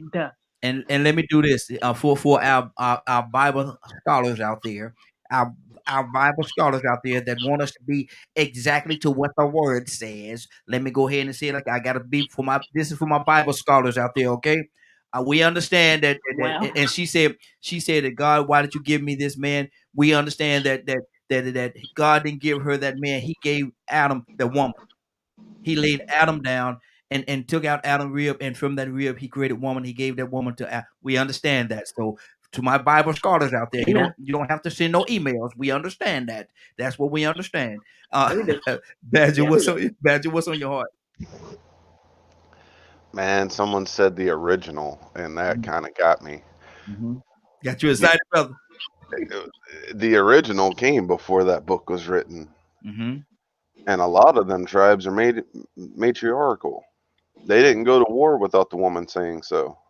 Mm-hmm. There was a lot more peace when the women were in charge. Mm. They weren't. Mm-hmm. Go ahead, brother. Go ahead. Yeah, this topic is so strange to me because the only time I hear about women being talked down to and disrespected and everything is usually folks that read the Bible, because the Aboriginals I know are the opposite. They don't downgrade women. They uplift them. They are our mentality. You know, I can't speak for all of them, you know, but the majority of the ones that I know, we consider women closer to Great Mystery because they give birth. Mm-hmm. You know, they're not egotistical. They're not full of pride. They don't make a lot of the decisions that us men make. They're a lot more clear-headed when it comes to, you know, you want to have a war with this tribe? Why? Well, that person offended me. Well, that's a stupid reason to go to war. You ain't going. And they would listen. Let me ask you this question. Because you the way you started off, it posed a question to me, and I'm gonna go to Rico after this. Who would you say from your background and from your teachings, Badger? Who would you say is the original? Man, I don't think that needs to be talked about on the radio. Okay. Rico, what's on your heart? I mean, based off science so far, it comes from a dark person. A person dark enough. I ain't gonna say dark enough, but dark, with enough genetics to give off all the other colors of the rainbow that you see existing today. Or whatever mix can come about from those that came from that original person. A melanated individual? Yeah, definitely. And to be honest with you, I think it may have been an asexual person, an asexual race. And over time, people produced and became separate as male and female. I might be wrong. That's just my opinion. That's just my theory on it. But as far as what you were saying about understanding women and this and that, man, and why is it so hard for us to understand women? It's hard for both sides. It's hard for them to understand us too. And the thing is without a proper amount of effort to research or try to make yourself aware or be like I said, sympathetic enough to be aware of what somebody is going through because of the situation that they're in, whether it might be a woman on a period. There's so many different things that a woman goes through that we don't, and we can't. Childbirth. We can't comprehend what childbirth is like, but once you look at it and you see it with your own eyes, and you know that there are bones and stuff shifting, she has body parts moving. Man, that got to hurt, because we hurt when we break a leg or twist our ankle. Or when we jam a finger. So you see her whole insides, they got to move and shift to push a body through it. I mean, man, you can't imagine that pain. So I mean, that's the reason why it's hard to understand each other, because we're not walking in each other's shoes. But it doesn't mean we don't have to have respect for each other, based off the fact that we should be aware that is a very painful procedure, having a child. Absolutely. Toya with a T, talk to me. I don't know.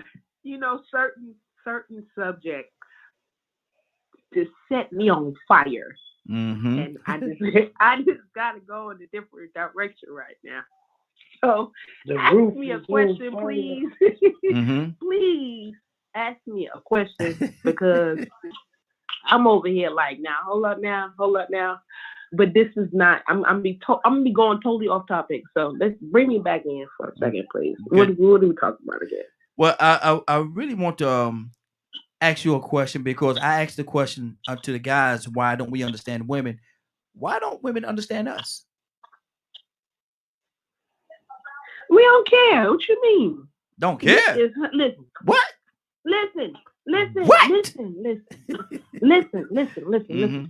Everything we do, right? I didn't get it when I was younger, but I remember my father would be like, "Don't be poking your mouth out for it to stay like that. Don't put your face like that for it to stay like that." I didn't get it, right?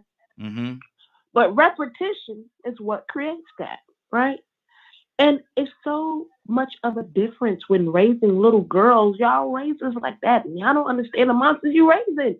You don't raise us to be thinking about y'all. You raise us to be thinking about. So now here, when I'm 27, he's gonna be like, "Oh, well, baby girl, you don't ever think about me." Well, wait a minute. You've been taking care of me the last 27 years. You didn't spend the last 27 years teaching me to take care of you. So the culture in which we're raised, delicate, all that good stuff y'all just talking about women just now, all that delicateness and all this, that, and third, we are raised that way. We are raised differently. A boy fall, you better not cry.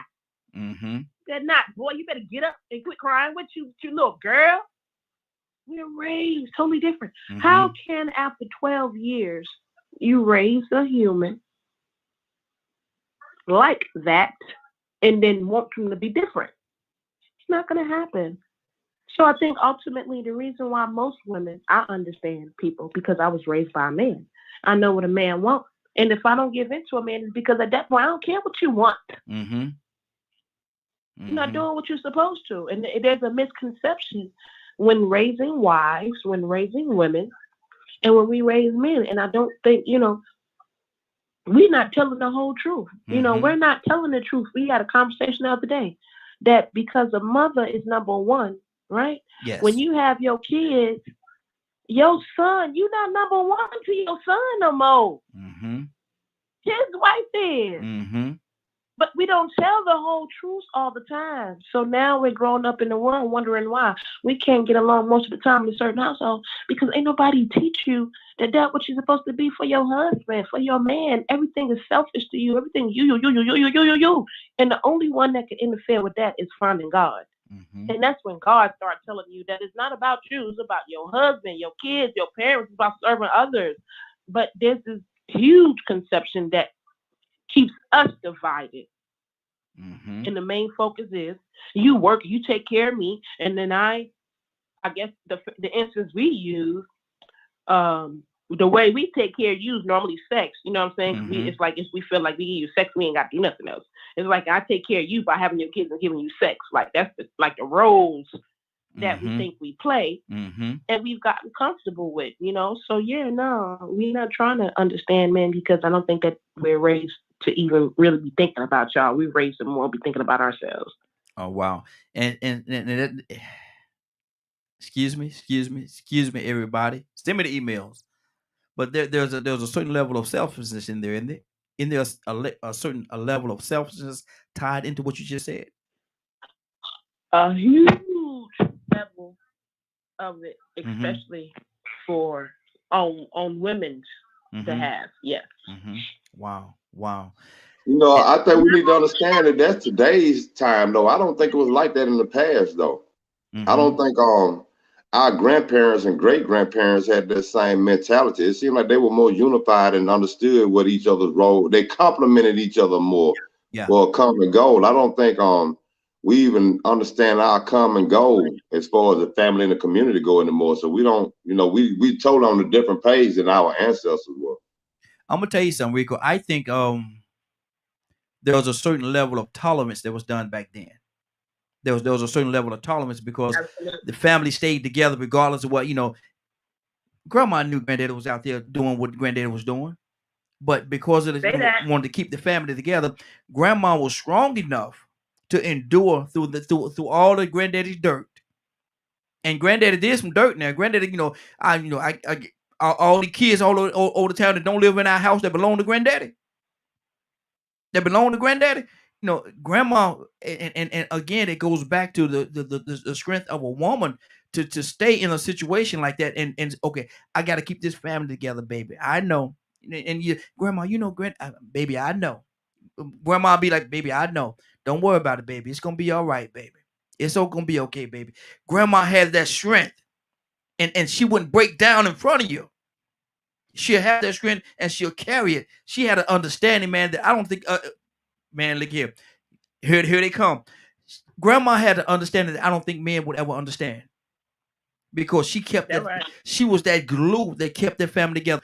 And if you look at anybody's family, if anybody tell the truth, if anybody tell the absolute truth, and they come from a close-knit family, when Grandma passed, the family break apart. Not when Granddaddy, but when Grandma passed, their family falls apart, man. It's something about that glue. Grandma was that glue that kept that family together. When she leave, when God called her home, the glue was missing now. Now the family fall apart, man. When last time you hung out with your brother? Man, I ain't seen that dude and blah, blah, blah. But when Grandma was here, we get together and go over to Grandma's house because she cooking dinner. Grandma, baby, what you doing? How you doing? And she's in there, she's talking to everybody. Grandma was that glue, man. We got to call, man, look, I could go so deep on this right here. We got to call her. What's your name and where you calling from? 816, there you go. I was going to say, you got heated in that one. You don't even know who's calling in. You know who it is. They just show mistake. It is K with an E.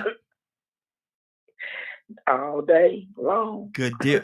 Kate, I need you. Said a mouthful though. Man, I want you to keep going with that one, man. Tell me about now. Wasn't grandmother the glue? Grandma was the glue that kept families together. My mother. Go ahead. My mother was that grandma. My mother was that grandma. When my mother passed, my baby daughter said, "Oh, this family is gone to the pit." Yeah. I was like, "Why do you say that though?" And so, you know, as the years went on, and then I got served with papers to get out of the family home. I ain't who I am, and all kind of stuff. So it's definitely a true fact, because it was like my mother wouldn't have never, like, she didn't raise us like that. She raised us no matter what. You love one another. If your brother and sister fight, you fight too. Like we was brothers and sisters. We stuck in together with whatever. Like that's how she raised us. It was 9 of us. Yeah. She didn't play that. So for them to act the way they act now, I'm just glad that I know God, because I've been acting out with him. I just thank God for who I am and for my mother installing him in me. And your people say, "Can you the glue to the family? You the glue to the family." I'm not. My mother was the glue to the family. Absolutely. I can't. All I can do is pray for y'all. I'm not the glue to the family. But see, the thing about it, Kate. But the thing about it, Kate. Let me say this to you, Kate. The thing about it, you got some remnants of what your mother was, though, and because of the fact that you got some of those remnants, you can be that glue.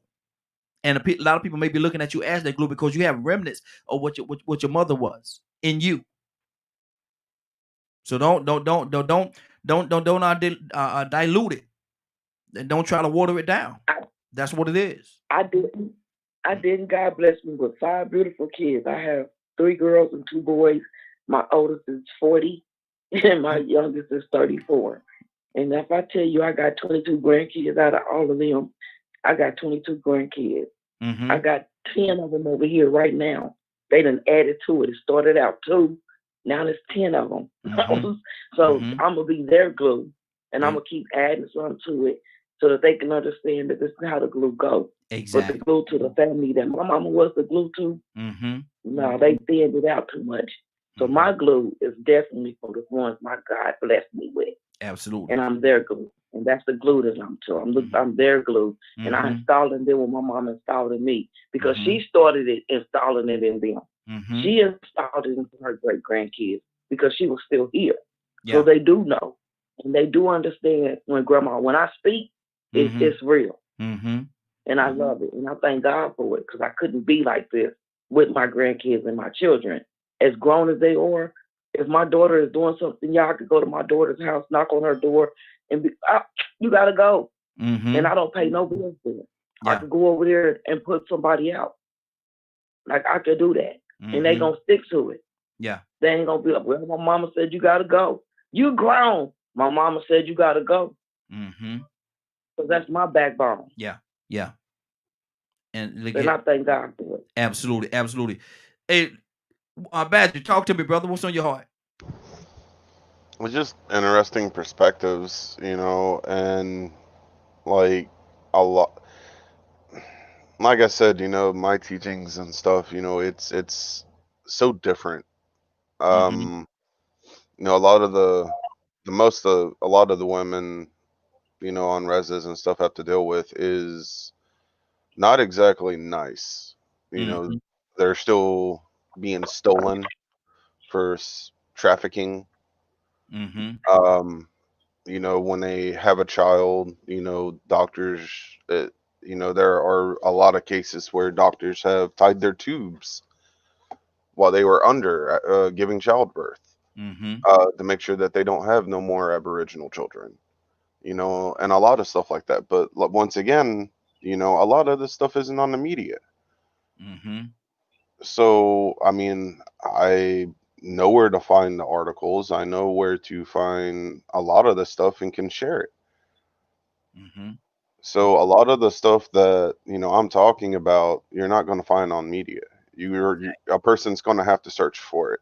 And There are, and once again, it comes down to a 50-50. There are people that I know that claim to be Native American that live on these reses that will tell you in a heartbeat, no, none of that stuff's happening. And then you will find the ones that it has happened to, or family members, and all that kind of stuff. It's all across this country, people looking through rose-colored glasses. Exactly. So it's, but once again, we boil down to the understanding stuff. That's why I struggle so hard, and that's why some people think I'm arguing and stuff, and I'm not. That's why I keep pointing out, you gotta look behind what's in front of you. Because what's in front of you might just be one thing, but what's the driving force? Like the people that are racist, why are they racist? Do they truly have that mental sickness thinking that they're better than somebody else? Or is it something that's been pushed on them since childhood? Did they learn it from the stuff the schools taught? Huh? No. That was a computer. Go ahead. Oh, did they learn it from their, I guess you could call it a community, but the folks that they were around, their environment, was it a learned behavior and they think that that's a norm? Do they have a choice as they get older to change their way of life? Absolutely. That's why I'm such a stickler on terminology and different stuff like that, because I have so much concern that hatred begets hatred. And it does. It does. So someone has to be brave enough to stop hate speech. And that's all I hear all the time. Because that's what the people in power want us to do. They want us to hate each other. And until we can stop that cycle of hate, it's just going to keep happening. It ain't going to change. Yeah. Men versus women, black versus white, so on and so on. Most of the wars we've gotten in have been, they're less than, da-da-da-da-da, they're threatening us, blah-de-blah-de-blah. Vietnam War, I've talked to a lot of veterans. And the ship that supposedly was blown up, I have a veteran that lives in the same town that I do that was on a different ship that was beside the supposed one that got blown up by Vietnam. It never happened. But what happened? We ended up going to war anyway. Is that going to be public knowledge? Absolutely not. You have to find it. You have to search for it. Now, I know you're not trying to tell me that our government lied to us. Our government wouldn't do that. Welcome to America. Our government would not lie to us. Not the contaminated blankets. No, Americans that no, not them. No, that would never happen. Our government would never lie to us. Yeah, you can trust the government. Ask an Indian. I can't believe I went there. Let me go to Tucson. Tucson, what's on your heart, brother? Tucson, we were talking about a second. We're talking about a second ago. The grandmother being the glue of the family, man. How do you feel about that? I hadn't gone home since my mom passed. And don't plan on going. Wow. And if I do go, I'll be out. It takes me 3 hours to get there. I'll leave before night. Because she was, and she was the grandmother. She was the mother. But I don't go home no more. For what? Yeah. For what? That's my attitude. But our family is still close enough to stay out of each other's business. That's about as close as we are. Because of the past experiences that we had with each other. But we don't do like we used to do. The grandchildren now, my nieces and nephews, they still have that level of respect, but we don't fool each other as we do, but we still close. You find out how close we are when things get hectic. Other than that, the barbecues, the family reunions, all of that don't happen anymore. I thought about something. I wish you would have asked me something else. Okay, which one we asked? I thought about something in all that we talked about. I almost wanted to tell y'all a little short story. Oh But Lord. Rico, when see, we have to have a central focus. Because Taria said, and that's why I asked her, we messed up at the beginning, that first Adam. And I believe that the central focus is, both of them. So if the central focus was our Creator, we get a relationship with Him, possibly we can understand each other, just understand Him. So time passed, and in when at a certain point, when we got all to the point where we were so wicked, going away from God, I believe that he had this person that would be more like anybody that would follow after him.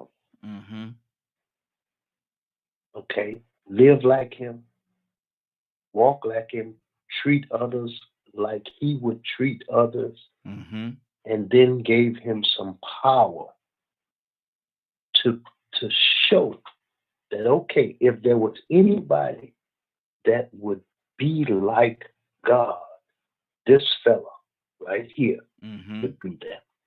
Now, some people, I don't want to get into the point where some people say, oh, Lord, here you go. Come on. So whoever you believe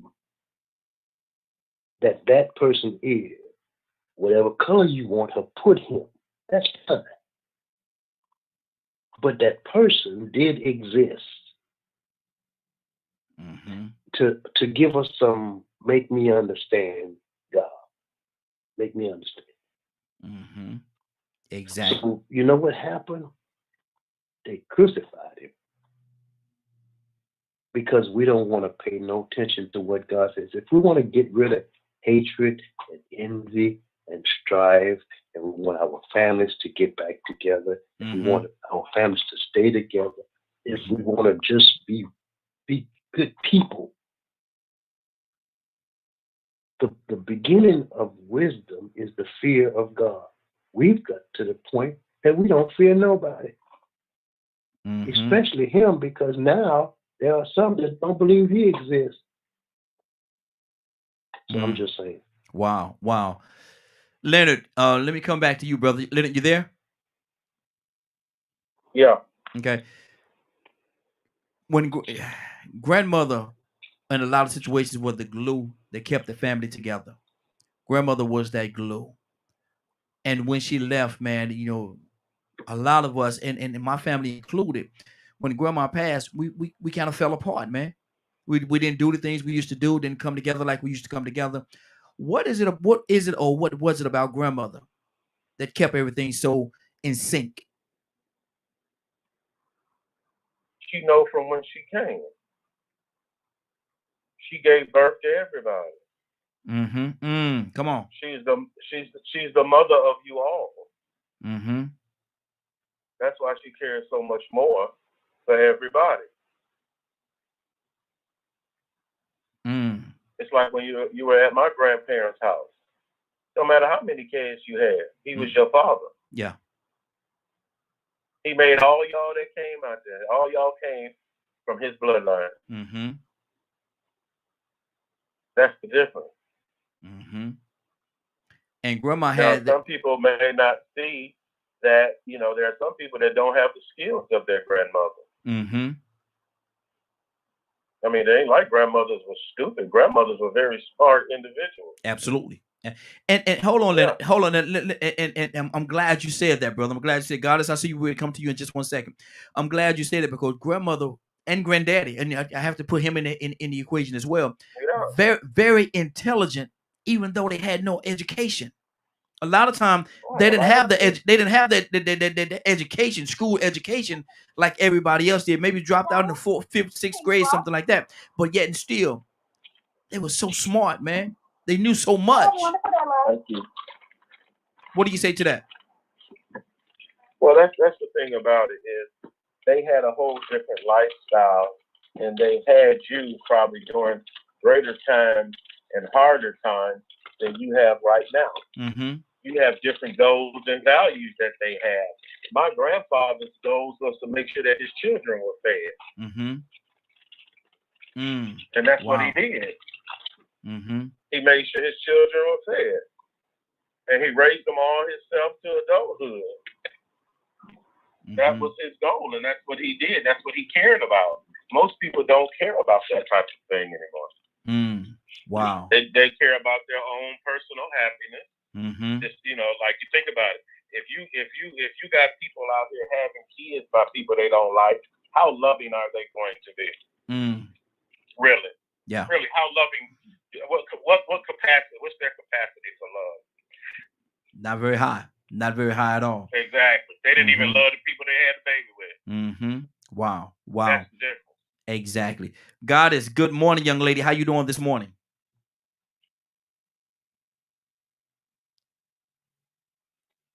Goddess, can you hear me?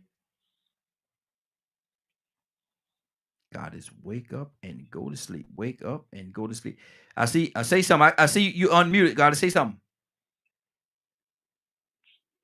Okay, we're gonna come back to you, sis. We're gonna come back to you. Rico, what's on your heart, brother? Talk to me. It was something special about them grandparents, man.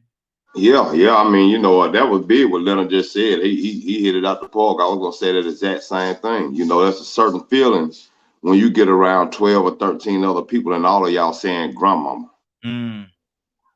grandmama. You know what I'm saying? It's like unconsciously that you realize that, man, we are here via her. Now, some of us, not many, but some like me, I started wondering about who brought her into this world. I respected that, even though I didn't know. I went back and asked my grandmama, who was your mama? Who was your grandmama? How was she? Tell me about her. I met my grandmama's aunts, you know what I'm saying? So that was huge for me to be able to grow up around my grandmother's aunts. But it goes back again. We're going to use this understanding thing. Some people won't be able to relate just because you said the word grandmama. They won't equate grandmama to probably being that aunt that raised them. You just by you saying grandmama, they just automatically just thinking about their grandmama. Yes. But what if their grandmama was a piece of mess? You know what I'm saying? Or what if they were adopted? I think about that all the time when you see people celebrating Valentine's Day. We talk about depression at Christmas. Man, you ought to see the depression at Mother's Day. Some people don't understand how that feels because they don't know their mother. They were put up for adoption. So that's a very traumatic time for them. Yeah. When they hear people run around, oh man, Mother's Day, Mother's Day, Mother's Day, Mother's Day. Look at us just celebrate Mother's Day. Well, I was found in the garbage can. I was put up for adoption. It was paper signed, so I couldn't find out who my birth mother was. So, that's the reason why it's so hard for some people to relate and have understanding, because they literally try to associate things that other people go through instead of equate it or make it equal to other aspects of their life. Like somebody might be doing good in this part of their life and you're not doing too good. But take, consolation in the fact that you might be doing good in this other part. Don't get depressed because you're doing not as good in this one class. Maybe somebody's like Toya said earlier about calculus. Maybe you're not good at calculus, but maybe you're good at vocabulary. Take pride in that. Hold your chest, stick your chest out far because of that one. And have that understanding that, you might not be just as good at other things or certain things that other people are good at.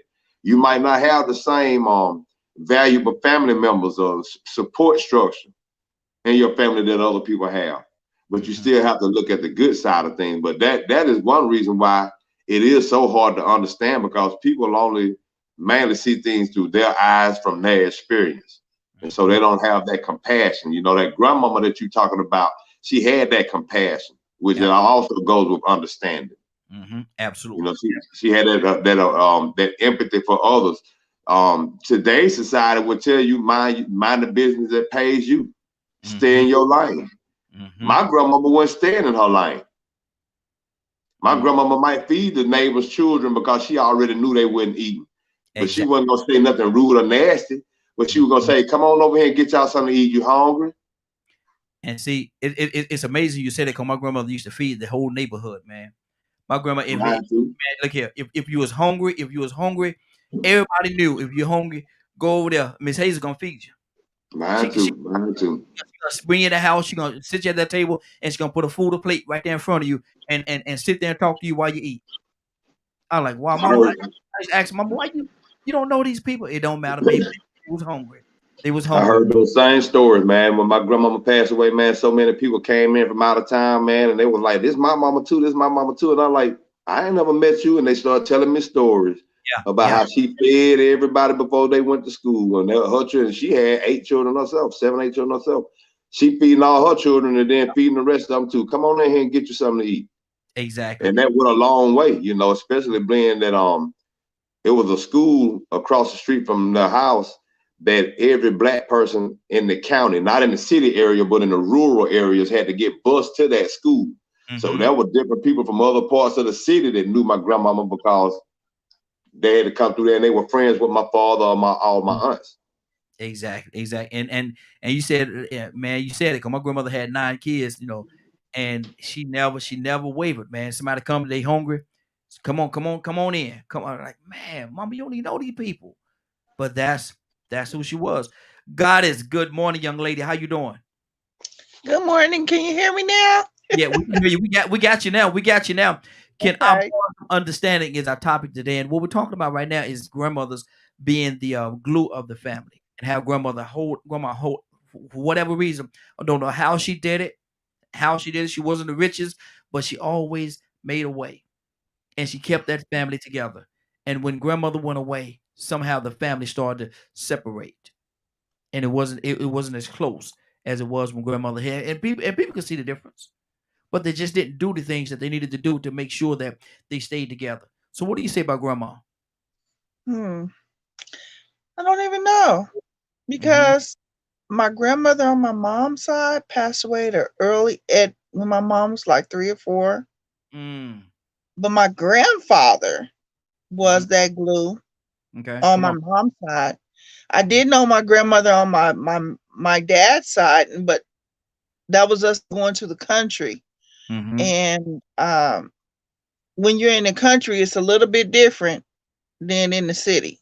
And in the country, in our country, which is Oklahoma,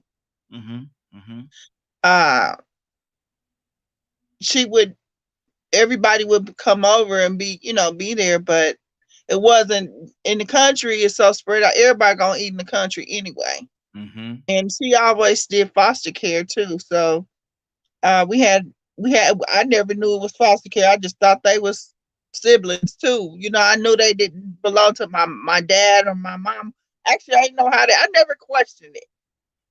I was young. I never questioned how these kids came about. You know, it didn't matter because they were somebody to play with. So, but as a grandmother myself, I have 2 natural kids, and then I raised 3 kids of my husband's out of foster care. I got them out of foster care when we got married. So I have a big thing to do, and I have been trying to make sure that they all stay together. They all do everything. This Christmas, I got them all together, all the grandkids together, and because they were kind of not like spending time with each other. Everybody got their spouse, but they're not bringing the little kids together, so they'll know who their cousins are. They'll know who's who, you know. So I make sure that happens. Been basically trying to make sure all that happens. So, and we do family dinner, which was what my grandpa did. We used to do family dinner on Sundays, either every Sunday or at least once a month. So that's my goal right there. He froze up. I didn't realize he was froze up. I'm gonna go back to what Leonard said a second ago. he brought up the fact of the father providing for the family and the grandfather providing for the family. And I think me and Badger Mel hit on this yesterday, but I've been making a point a lot myself lately that, you know, because we bring this up because Latoya said that about relationships today. You know, why the man and the woman don't really relate to each other or understand each other. And in the past, we had more of a same vision. We had more of a common goal, and then we were in the same struggle together. We were in the same fight for survival. So, you know, like I wonder sometimes, I don't think our ancestors honored their ancestors as much as they honored their offspring, because they knew they had to carry themselves a certain way to provide and protect their families and the families in the community. So now, you know, you look at like, think about the effort made to have livestock, to have farms in your house, in your yard, to go to work and work a job and then come home and then do a completely second job to make sure you had enough to provide food for your children year round. Maybe you had to chop wood because we didn't all have central hand heating, you know, before the 60s or whatever. People didn't have central hand heating all the time. They had to have wood heaters. They had so many different things that they had to use, means that they had to use to survive. And that common effort made it too hard to be distracted with the menial things that people are concerned with now. So the reason why we can't concentrate on family, the reason why we can't take the time to sit down and breathe and understand each other, is because we got so many distractions, so many different leisure things that we can go and grab onto. Entertainment. We could watch TV all day and not have to worry about going out there in the farm or going to tend the garden. We don't have to pull no corn or pick them peas no more. We don't have to go pull the fruit off the trees because the fruit might get rotten. We ain't got to cut up nothing and can it and store it for the summer so we could go and do another harvest of a whole different fruit or vegetable. We don't have to do that anymore. We're convenient. Now we just go to grocery stores and do it. Walmart is our granddad and grandmama now. You know what I'm saying? And so now we don't understand each other because we don't really have the same goals to survive the way we did. Now we just got the goals to enjoy ourselves, live a fulfilling life. What is fulfilling? What is a fulfilling life now? Whatever I accomplished, all the material things I gained and all the financial comforts that I have and the picket fence with the swimming pool in the backyard. Look what I got, y'all. Look at all the amazing stuff. And I ain't got a farm nowhere. I ain't had to cook or provide a piece of food. I ain't got a pig, a chicken, or a cow nowhere. I go to Walmart and buy what I want. Okay? Look at me. Only thing you so now everybody they competing for that. The women too, the children too. So now they don't care about grandmama. They ain't going to see grandmama like they used to. Because they want to go out here and be great. But what you do have, Rico, is all those steroids and all the additives and all those fillers that they put in the food that's destroying your body and destroying your lifestyle. And that's one of the things that, you know, convenience is shouldn't be so convenient. Lack of a better term, convenient. You know, the convenience is killing us, man. The overindulgence of the convenience. We want everything convenient now. We want it quick, fast, in a hurry, and with the least amount of effort. See, it is hard to understand something when you don't make an effort. If you don't put the time and effort into trying to understand why. Like Badger said earlier, man, that question why, you could go back on and on and on. You can have a conversation all day with somebody, and when it's your turn to talk, say why. Yeah. So I mean, you know, that's a whole lot of effort to try to understand something though when somebody got to explain to you why. And what's amazing about that, my grandson, he'll say, "Why people? Why people?" And then you try to explain it. Why people? I'm like, oh man, this why is gonna it's getting real complicated. This why is gonna be real complicated. Boy, you're digging me deep now. You're digging me deep. Leonard, what's on your heart, brother? Oh man, I got cut out. Your message has reached the maximum duration allowed. Okay, to send the message, just hang up. Or for more options, press 1. Is that me or you, Ronnie? No, that's me. It's Okay. To send the message, just hang up. Or for more options, press 1.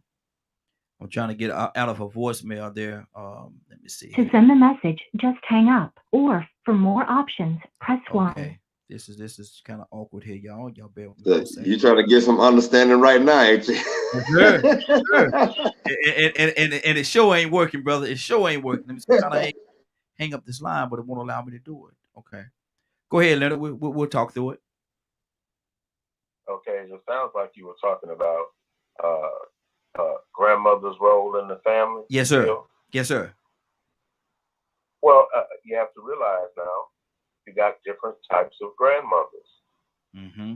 We basically had that type of grandmother, like you say, she would keep the family together and things of that nature, but she was the one that was doing things the way that you grew up. So that's what you're used to. Mm-hmm. Now you don't have a lot of constant consistency. See, if everybody coming through grandmama, put it like this. Grandmothers aren't grand anymore. Wow. Wow. Wow. They're just not. Mm-hmm. Some of them have very little actual culture, and I don't mean to sound harsh to some people, but you got some people that don't know nothing but brick. Mm-hmm. They don't know nothing about raising no farm, living on no farm, or raising their own food, or tending animals and things. So that's a cultural thing. Mm-hmm. And now you also have to realize we've gone through a stage where we've lost almost an entire generation. Mm-hmm. Yes, sir. That generation that should have learned how to, like, say, for instance, when my granny passed, she made great yeast rolls. Mm-hmm. Somebody has to make those rolls. Yeah. So mm-hmm. That was the thing. Who's going to make Granny's rolls? Mm-hmm. Or the things that Granny used to do? Granny used to get up before everybody else. Mm-hmm. Granny used to make sure that breakfast was ready at a certain time of day. Mm-hmm. Dinner was ready at a certain time of day. Yeah. Granny used to be a God-fearing woman. Mm-hmm. She used to be, a lot of times she may have been a Christian. A lot of times in our African-American culture, she was a Christian. Mm-hmm. Yeah. Then you have your Muslim grandmothers as well. But they were people who had a belief system about their culture and their community. Mm-hmm. When they died, that's gone. Yeah. Yeah, exactly. 678-381-1973.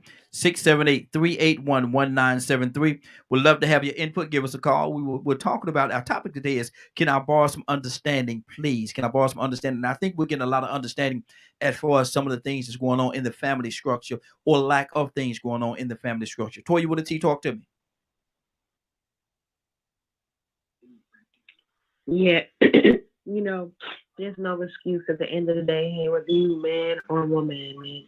It's all up to, somebody said this yesterday, it's all up to us and how we're going to react and how we're going to be. And you're right. When we decided not to want to be that grandmother to be cooking on Sundays, we wanted to be the grandmother that hang out with our granddaughters. That's what it changed to. Man, think if that's what she or he shall be. Yeah. As the man, as a grandfather, or a father, you not wanting to do any and everything and suffer for keeping your family together. You know what I'm saying? It's just a choice we all choose, no matter what the position. You know what I'm saying? But I think that at the end of the day, if we just look around at today, we're making selfish choices and decisions.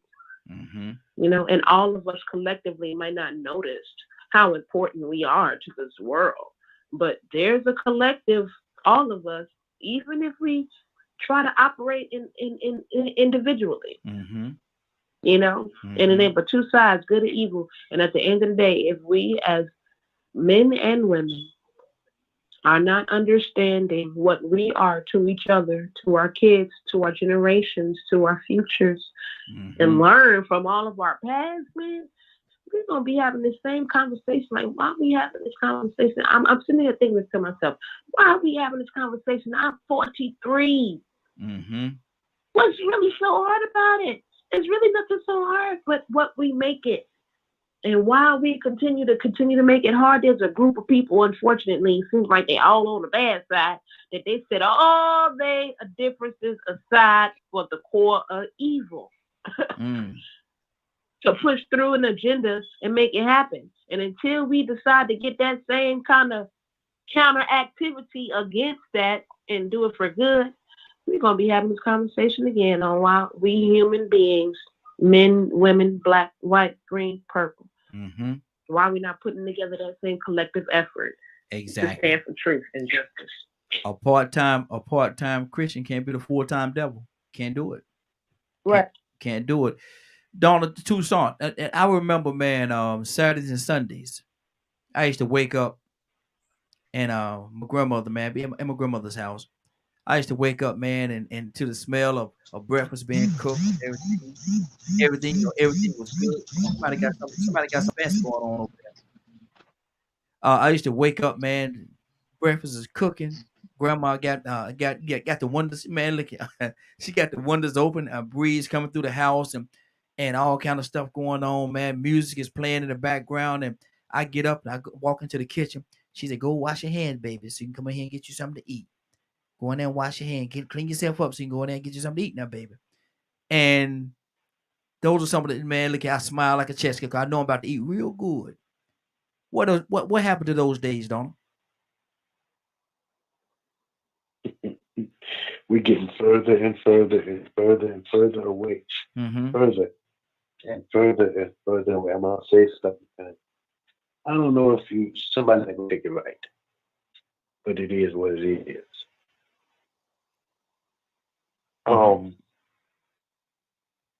I got two mommies.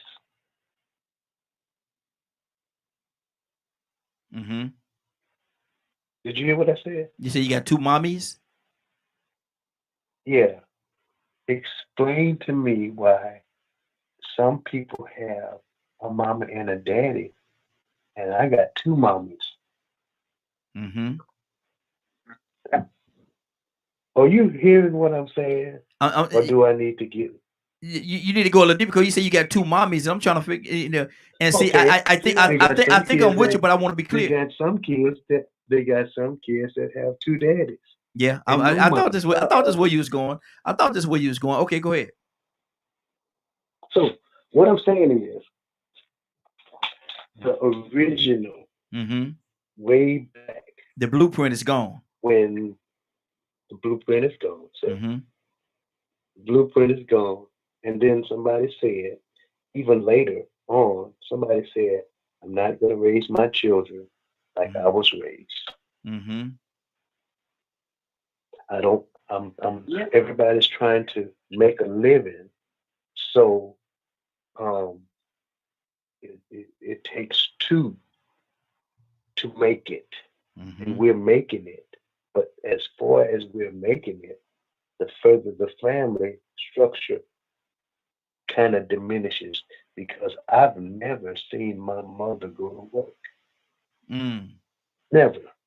I never seen her go to work. I heard about her going to work. I heard about her picking cotton and all that kind of stuff. But as far as long as I've been here and in the house, out of 12 children, and I'm the last, I've never seen her go to work. Wow. And didn't suffer for nothing.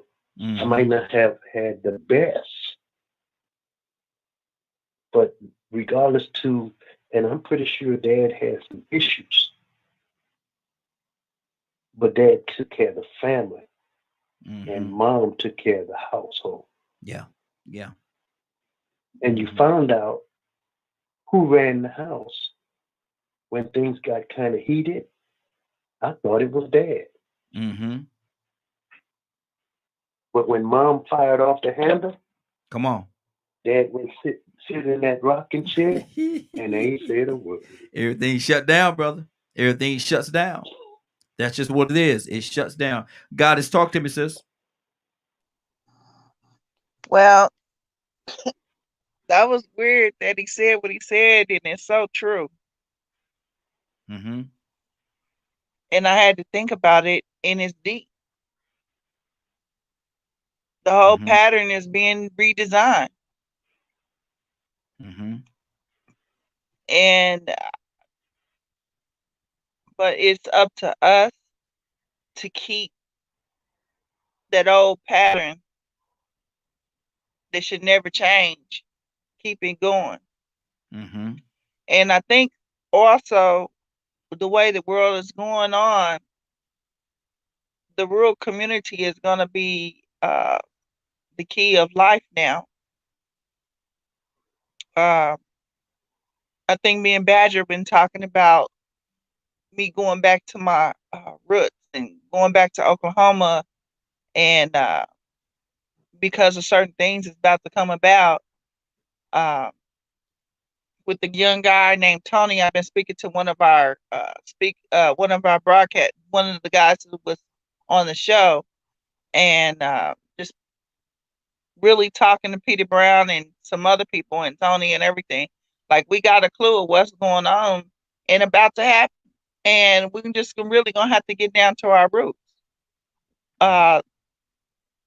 Like Rico said, we're gonna have to get down to Walmart ain't gonna be a major factor no more. We're gonna have to learn how to grow our own foods and learn how to appreciate the land. Because see, that's one thing we don't do is appreciate this land. Some areas we're gonna have to. I was just thinking about how we had the pond. We want some fish. We're going fishing. You know what? No, I'm going to the fish market and go get no fish. We was going fishing in our pond back there. Don't talk about fishing. I love some fishing now. Don't talk about no fishing. You're gonna spark something. Don't. Leonard, you better tell her. Leonard, you better tell her. So, I mean, you know, but we had a bamboo stick. Y'all had a fishing pole. We had a bamboo stick with a weight on it and a bobber. Right. That's how we did our fishing, and we dug for our own worms. Y'all go to the store and buy y'all worms. We call them cane pole. We call them cane pole. Yeah. Hey, I know, Rico, you know what I'm talking about. I'm from the city, but I got a little bit country in me. Hey, hold on. You step up the side of the car. You have to drive through traffic like you're driving an 18-wheeler, because the pole might hit other people's car. I got a funny story about a cane pole. There was a fishing tournament. I'll have to look up where it was, but this grandma was using a cane pole with a little sinker and hook and some dog food, pet food. Everything was legal. She won the catfishing tournament with that cane pole. Oh yeah. And people got mad because here they are sitting with $200 rods and reels. And she's got nothing but a cane pole and won it. Exactly. And grandma know how to do it, man. Exactly. Grandma knows how to do it. Let me see. Who we got? Let me go to Rico. Rico and we came to him in a second. What's on your heart, brother? You know, I was thinking about why it's so hard to understand. And you know, people that have privilege or have access or benefits, favor, why would they want to understand the have-nots or people that doesn't have what they have? You know, that some of them do have an interest in it, but why would you want to understand less than or suffering or oppression? You know, that's some stuff that you really would want to ignore. You know, so I thought about that a second ago, and I was like, okay, why don't? Because you know, something I used to recognize a lot when I did reading, even whether it was religious or spiritual or just, you know, ancient text, it was always an emphasis placed on the fruit.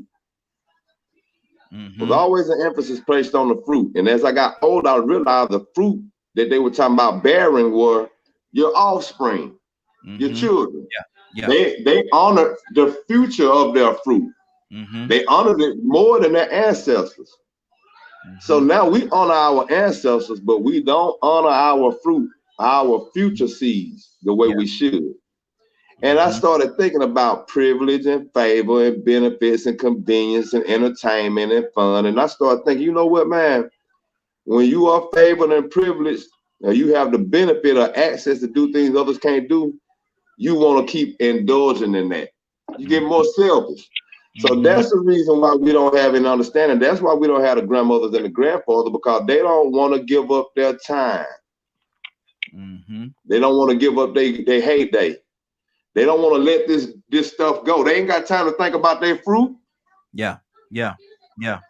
They want to eat the fruit. They want convenience. They want to indulge and live their best lives. Like I said, they want to take trips to the Dominican. They want to go on cruises left and right. And they went to one family reunion. Exactly. And then they think buying Christmas presents is enough. Well, I bought all my grandkids Christmas presents, but did you see them? Did you go see them do a ballet recital? Did you talk to their parents about involving them in extracurricular activities, or rewarding them for doing good in school, or getting on to them for not doing good in school? Yeah. See, exactly. I know back in the day, grandparents probably was checking about our report cards just as much as our parents were. Now grandparents just want to know if you're gonna make it to the league. Yeah, exactly. You know, my son rapping now. He got a video out now. He been assigned to such and such. They know about the rappers and everybody that you've been assigned to, you know, but they that's the only time they're proud of you about what you achieved. But they don't honor the fruit. So that's real revealing. I mean, I thought about that while everybody was talking. I was like, man, the fruit doesn't get acknowledged or worshipped or praised the way that it used to. You remember Shaq a couple of years ago, he I think he had a rap song even talking about how Phil was his father when his biological didn't bother.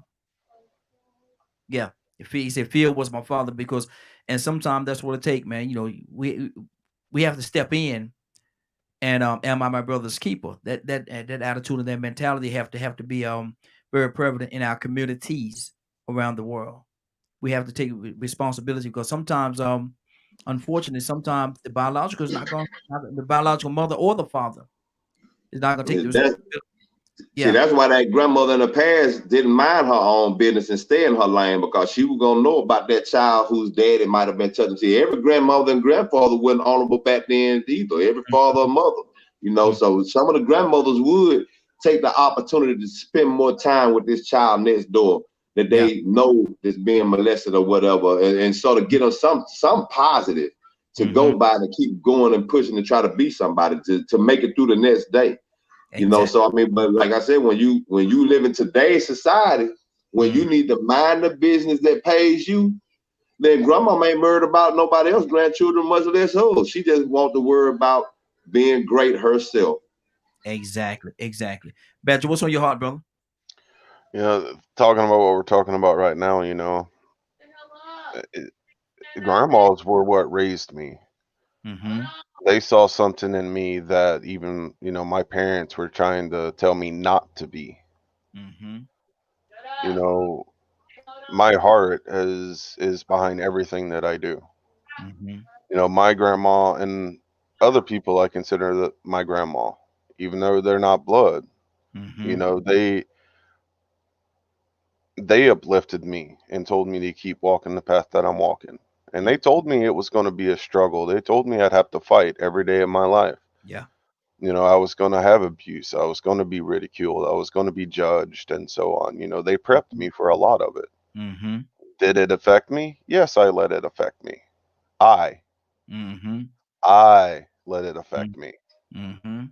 They taught me, you know, you know, if I get angry at somebody, or if I'm being judged by someone, you haven't walked in their shoes and you don't know why they are the way that they are.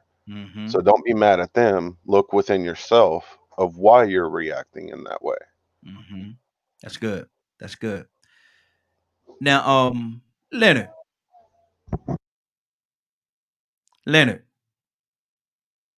Yes, sir.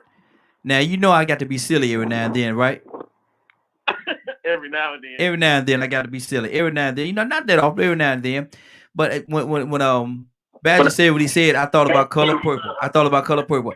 Every day I had to fight. How she say that thing? I did too. Oh, you did too? Oh, ain't the only one. Okay. I was gonna say that was the revolutionary movie. No, we can hit somebody back. Yeah. Because they're you know, not that. I think in this day it's like, you know, oh, we lost excellence. You know, we never used to beat on women back in the day. Well, according to The Color Purple, yeah, that kind of yes, they did.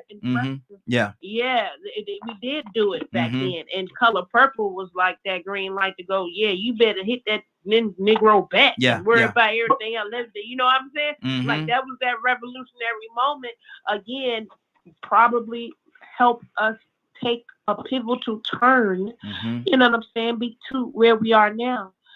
Because breaking, or it can be perceived that breaking that kind of loyalty, you know what I'm saying, is what helped cause the outspend of some of the things and some of the issues that's going on now. But it's still a delusion, you know, and those are things taken out of perspective. You know, we still need to understand as royalty, right? Normally, you're right, kings don't beat on queens, whatever the color. But when you take the same amount of circumstances that you took from a slavery perspective, you understand what I'm saying? Something new to erase, and all of those different stress factors that we now find out that can help a person to be different than what they would normally be. You understand what I'm saying? We still face ourselves with some detrimental situations, and it's not worth the loyalty. And when it's not worth the loyalty, we want to take it and make different actions. You know, oh, well, you know, your granddaddy used to do this, that, and third. We don't let nobody do this, that, and third. And that might be true, but we have a distorted version of whatever it is. You know, and again, I think we forget to explain the original structure. You know, the original design of it all. And we go to explaining it from an emotional, personal aspect on what I want for you. You understand what I'm saying? But ultimately, it goes back to what Badger said. Whether you are anointed or not, you know, it still takes to you to make that ultimate choice or decision on what you're going to do and how you're going to let it affect you. You know, like he said, I ultimately let it affect me. As all of us. That's because ownership. if I let it affect me and not go to school and get my education, if I let it affect me to commit crimes, if I let it affect me to let me, you know what I'm saying, do these things, then you're going to see the value. But some people use it to affect them in a good way. You know, like a basketball player might be like, yeah, instead of going to sell drugs, I was like, nah, I'm going to put all that energy in the exercise. I'm going to put all that energy into learning this, that, and the third. And that's what took them to the next level. You know what I'm saying? So ultimately, our choices, you know, regardless of our hurts, is what leads us where we are. And that's just like in America, as we're looking at our world today. You know, our president, maybe it's privilege that allowed him to not be he can't realize his wrongs. His privilege has always allowed him to be right and get over and manipulate, especially on us, you know, and now that truth is starting to set in, you know, on a universal level, he don't know how to anymore. Like, he's feared. He don't know how to acknowledge now that they're wrong, or, you know, the way, the direction that he's taking it, that's not the right way, because they can't comprehend it. You know what I'm saying? So okay, hold on. I need to add something in here. After a lot of hours of looking for what I've been trying to find and point out, with the conversation that we've been having and stuff, this is what I was pointing out about looking past what's in front of us. I finally found the public law that states that the government is supposed to investigate and shut down and arrest any white nationalist, racist, or anything of that nature. It is public law since 2017. Why isn't our government using that law to shut down Trump? Why didn't they use that law to shut down those people that showed up at the Capitol? When it is a public law we must all follow. What's the hidden motive? And I said in the chat that blind eyes can't see. Well, no, they did it for the same reason they did everything else. You can create a law if you want to, but if the enforcement of the law is the person committing the crime, what he gonna do? Charge himself? Right. Just like that would make sense. You did it again. I definitely would finna say that same thing. They the ones committing the crimes. Blind eyes can't see. I see the same thing. Blind eyes can't see. They don't want to see, and they walk around. It's the same reason why they're challenging the citizens arrest law here in Georgia. People always say, "Well, this citizens arrest law is such a great idea." No, the law was created so white people can constantly assault black people and get away with it. Right. That's why that law was created. It wasn't so every citizen could protect himself and be secure in his own right. It was to give one group power over the other when you brought that public law to the court. Because the law is made, it means nothing unless it's fulfilled. Thus, Jesus Christ. That's good. And that's why I brought it up, is, you know, to bring the people's awareness that we have laws in place that are supposed to be shutting this down. Okay. Let me ask the lady. I'm switching gears again, and letting understand it be understood. We lost God, so hopefully she'll be back in a second. So Toya, I'm gonna come to you with this one. Was there, and again, I'm being silly, y'all. Y'all walk with me a little bit here.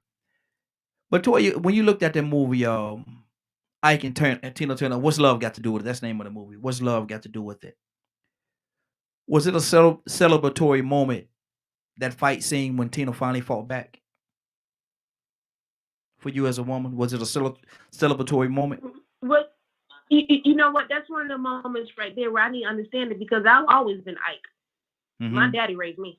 I came out the gate knowing if anybody's finna be doing some cake eating, it ain't gonna be me. You gonna be the beater upper, not the getting beat. You understand what I'm saying? But I can see how it is for most women. You know what I'm saying? The only reason, and the difference between me and other women, is that the way my father raised me to be overall. And like I just said, we oftentimes raise the girls, you know, quaint, cute, sweet. No, y'all don't fight. You know what I'm saying? No, you're not gonna be learning how to do that, girl. You know, no, you're gonna have to, you know. So that's the only difference. And when you're not trained to defend yourself, what you gonna do? You're gonna shrivel up in the corner, get your butt beat, and be submissive most of the time. You know, but when you're independent and strong and can defend yourself, you get to choose your independence. So for me, you know, in my background, she really went too far, you know. But the history of women, you know, and what we had to go through to stand and be taught, what others had to do for me to be here, because I'd have been gone. I'd have been knocked out for real, long time ago. I'd have been, it just would have been a wrap, you know. But the journey, just like with Black people, just like with Indians, you know, just with dealing with humans, the journey that women had to get through to be just who we are and be accepted and be equal. I understand why it was a pivotal moment that she hit him back. You know, it was a redefining moment for her, where she stood up and stood from up under, I guess, his wing and his shell, which was a barbaric. You know what I'm saying? So I get it. And now, Donna, I'm coming to you because I asked that question to get right here. Toussaint, you there? Toussaint, you there? Yes. Okay. Now, they say girls are sugar and spice and everything nice. Sugar and spice and everything nice. But we snakes and snails and puppy dog tails. There's something ain't right about that, Donna. What's wrong with that, man? Give me some understanding on this. Let me ask another question. Let me go even further. Diamonds are the girl's best friend. The best friend for a man is a dog. How you like that? Okay. Go ahead. Let me go ahead and say it now. How that gonna work out for you? Go ahead. That's working. How that's working out for you? Man. So that's why you wind up in the dog house. Go Go meet your best friend. Go hang out with your best friend. And he waiting on you. And yeah, and then look, check this out. The only way you get out the doghouse is go get me a diamond. My best friend. Okay. Lord, my G, Rico, that something just don't sound right about that, Rico. Something just don't sound right about that, man. Help me understand. Give me some understanding.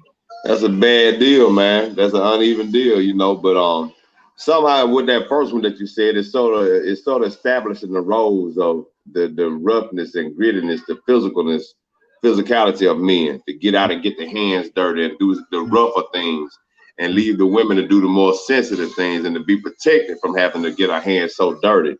But you know, with this topic of understanding, man, there's a mindset that I've noticed for, I know, at least the past 20 years, if not longer.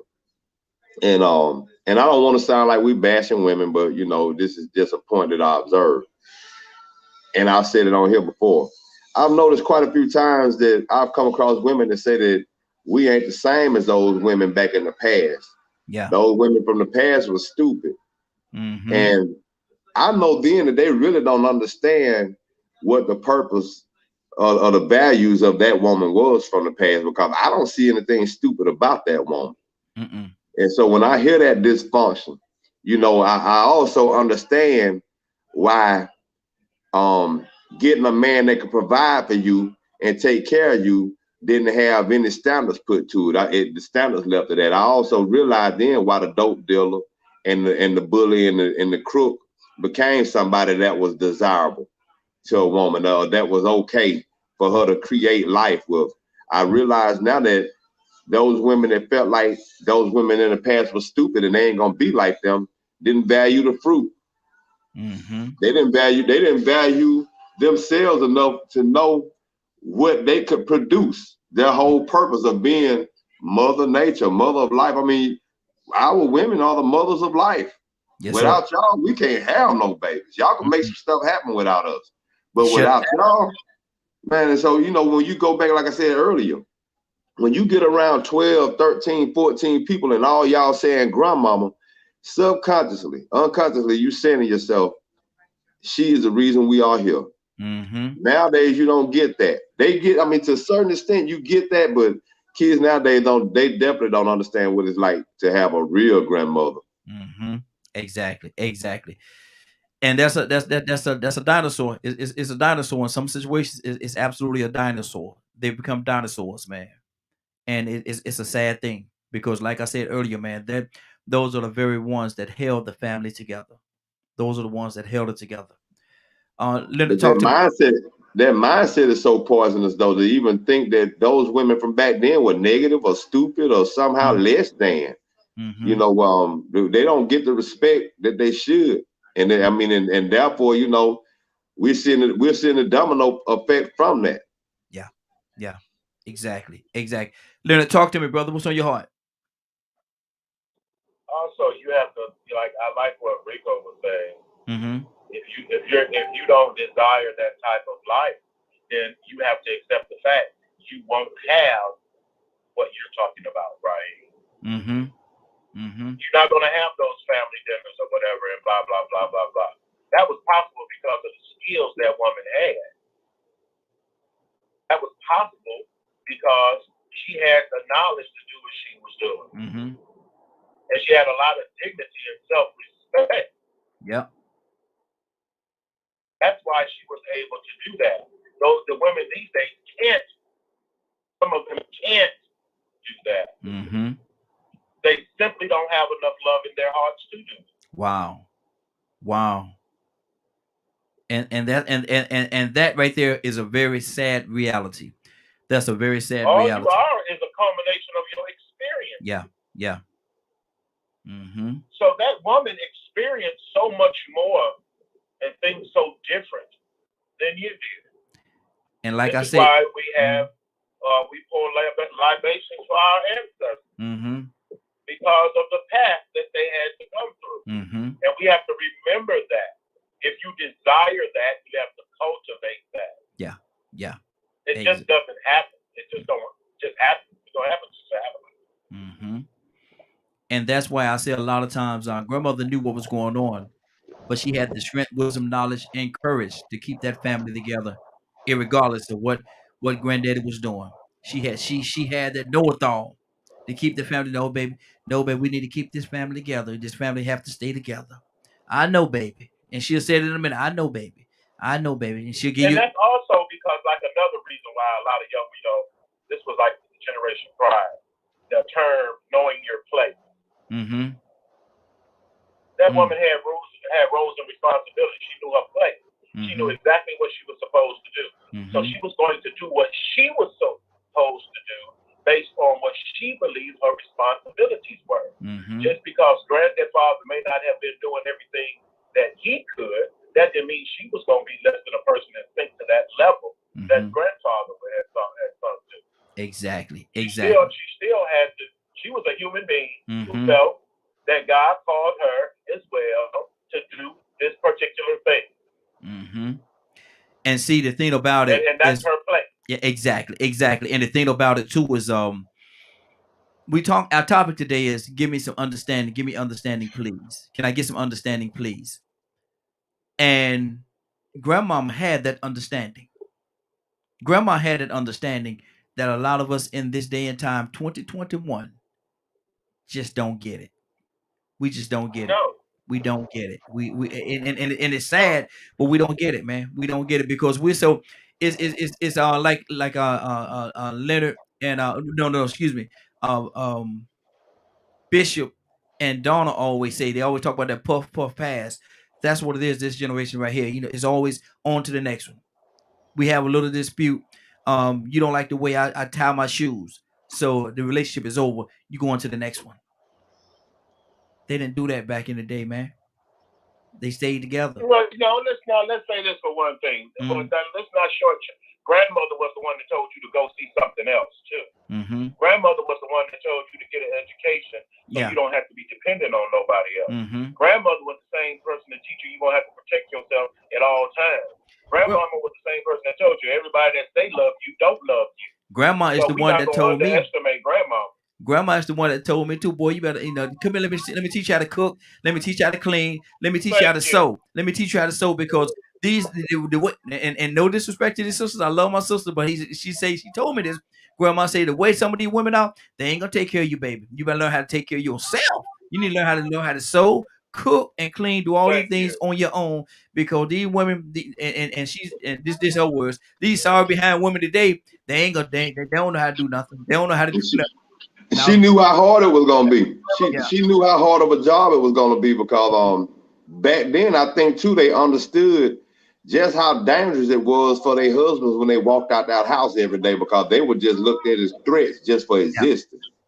With the laws in place and with the threats of we don't want you messing with our women and we don't want you progressing through our work environments. We don't want you making so much money. So she knew the stress that her husband went through. She probably didn't sign up for it at first, but as she got with this man and saw him coming home stressed out because he was talked to in a kind of way, mistreated, and couldn't say nothing because if he had, he'd have been locked up and then a lynch mob would have came and yanked him out of that. He didn't have the same laws and rights, so he had to be very docile and submissive. And that's a lot for a woman to look at that and still try to reinforce this man to be the man he's supposed to be. Yeah, she knows the next woman. I'm looking at these women and I know they ain't gonna be able to support a man like that. They ain't gonna be that understanding. They're not gonna look at this man and know that every day he walk out this house, he might be looked at as a threat.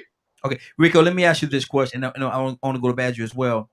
But how strong did men back in those days have to be to display their weakness? I can only imagine, man, how much restraint. You had to be very strong to restrain to keep that mouth shut and keep that hand to yourself. But when you knew that death, when you knew inevitably that death was going to be the end result, and it might be at the hands of 100 people or 1,000 people, and they might be taking pictures and having picnics. You done seen it with your own eyes. You don't see them burn people up and leave the ashes there and put the head on the stake. Don't nobody want to be a part of that. You know the end result. So now here it is. You got to lay down every night knowing that this man disrespected you in front of your son. And then your wife got to lay down next to you and try to act like you ain't hurting from that and still try to reinforce you to let you know, babe, I understand you still the man of this house. Yeah. You still a good father to these children. These grandchildren still look up to you. They're not gonna disrespect you or feel like you less than a man because this man called you a boy or a nigga. Mm-hmm. So I mean, it was rough. It had to be rough because it's rough now. Yeah. Exactly. Badger, what's on your heart, brother? You know, like I was saying earlier about, you know, the grandmas that helped raise me, you know, a lot of them, you know, told me that with the way things are going, you know, there's not going to be a lot of women, but there'll be a whole lot of girls, was a lot of their terminology.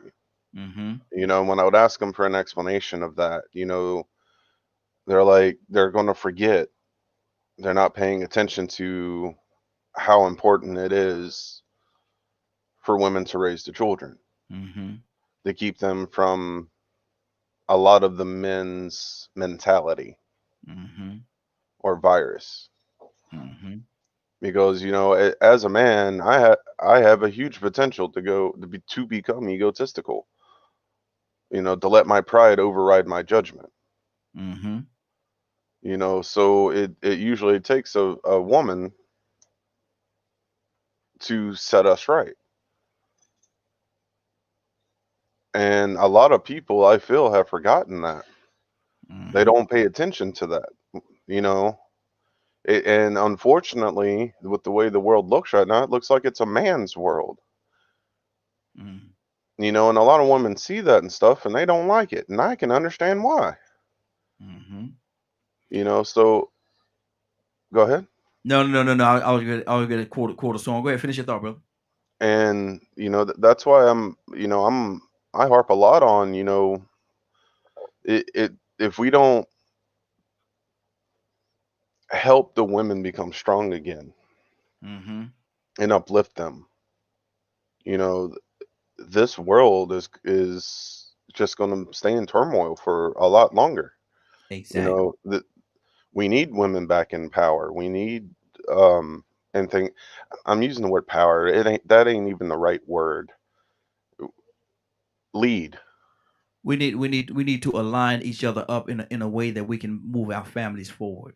Right. And I don't think that man or the woman needs to be or really desire to be the lead, but those roles will be interchangeable because my thing is in my household there's certain areas that I know my wife is stronger in than I am. Why would I try to do those things that I know she's strong in? But how many men that you've come across, you know, try to say, you know, they don't go into detail. They don't teach why their wife chose to stay home. And that's what they don't use those words. You know, they use words that are taken way out of context. You know, most of the women I know that stayed home, they chose to do so. Yeah. And that's true. And my thing is right here. I want to go to Toya as well before we get out of here. We already over, so we're ready to get out of here, man. It's 10:05. But Rico said a couple of weeks ago, man, we need to take it at 11 o'clock. Nope. Nope. But there's certain areas, like I said earlier, that I know my wife is so much stronger in than I am. There's other areas that I'm stronger than she is.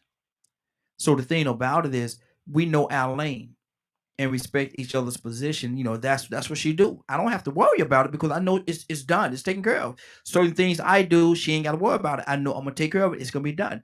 And now together, we pour. It's so much easier when we pour it in the same direction.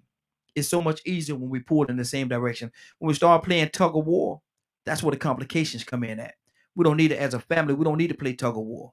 We need to pour it in the same direction and make it happen. Toya, what did talk to me? Absolutely. I think that's the thing. Sometimes we need to remember that we're playing for the same team.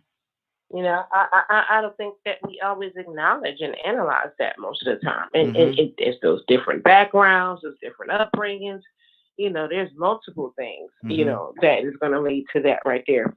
But at the end of the day, you know, as individuals, it's what we grab hold to. You know, not all of my ways were because I was raised like that. I wanted to be a parent. You know, I didn't want to abide by the rules, like somebody said earlier, because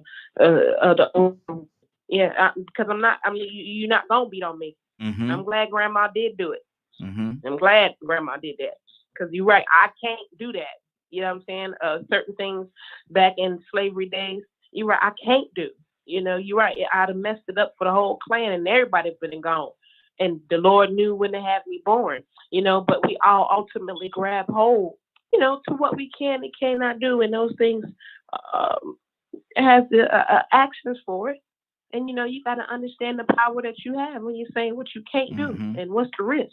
Exactly. You know, some people couldn't run, but Harriet Tubman did. Mm-hmm. What was the risk? You know what I'm saying? So just make sure y'all keep y'all head up, man. I love y'all. Y'all did a great show today, man. Definitely great opinions, man. And y'all have a good one. I will talk to y'all soon. Absolutely. God bless you, sis. Now, let me go to Leonard. Leonard, what is going on at 3 o'clock today, sir? If you did not get a chance to visit the show in its entirety, log on to www.dkmmediagroup.com. Good deal. And heard what now? Hold on now. You got to finish that thing now. At 3 o'clock Eastern today. Okay. And you can hear it in its entirety. There you go. There you go. Toya with the T, pray us out, sis. Absolutely. Father, we thank you for another glorious day, Lord. We thank you for all the blessings that you seem to send our way whenever even if we act like we don't understand what they are, Lord. We thank you for having us here right now. We thank you for giving us understanding and just we hope that you're touching and anointing our words and our point of view to be eye-opener to some people, and that every point of view will lead them back to you, Lord. We want to thank you for keeping us protected and giving us the honor to go forward and continue to give us the strength to be able to do what is your will. We love you and your honor. We honor you. Give you glory and praise. In Jesus' name, amen. Amen. Been a great broadcast. I want to thank everybody for tuning in, and more than that, I want to thank you for allowing somebody to say a great show today. Appreciate it. Thank you very much. And I want to, if you don't mind doing so, everybody, if you don't mind doing so, please share the broadcast. Share the broadcast. I'm sure there's something that was said today that's going to help some people, and that's what we're here for. We're here to help each and every and uplift each other in mighty ways. And leaning on our Lord and our Savior, leaning on our Lord and our Savior, and allowing Him to do His great work through us. And so that's why we're here. Now, it is now 10:09. You're about to exit the Morning Glow. But before you go, I want you to do me two favors, if you will. One, I want you to continue to pray for us, because we're certainly praying for each and every one of you. Number two, why this is real simple. I want you to go out there, find somebody, and give them a hug, because you never know. It could be the only hug that they get, or it could very well be their last. Love you, and ain't nothing you can do about it. Have a great day and a better tomorrow. And we shine some of this light in you from the Morning Glow. Take it out there into this wicked and cruel world that we live in, and let your light so shine. So go out there, and if you get an opportunity, give somebody some love. You just might find some love in return. Wouldn't that be a beautiful thing? Love you and love each other. Take care. Peace.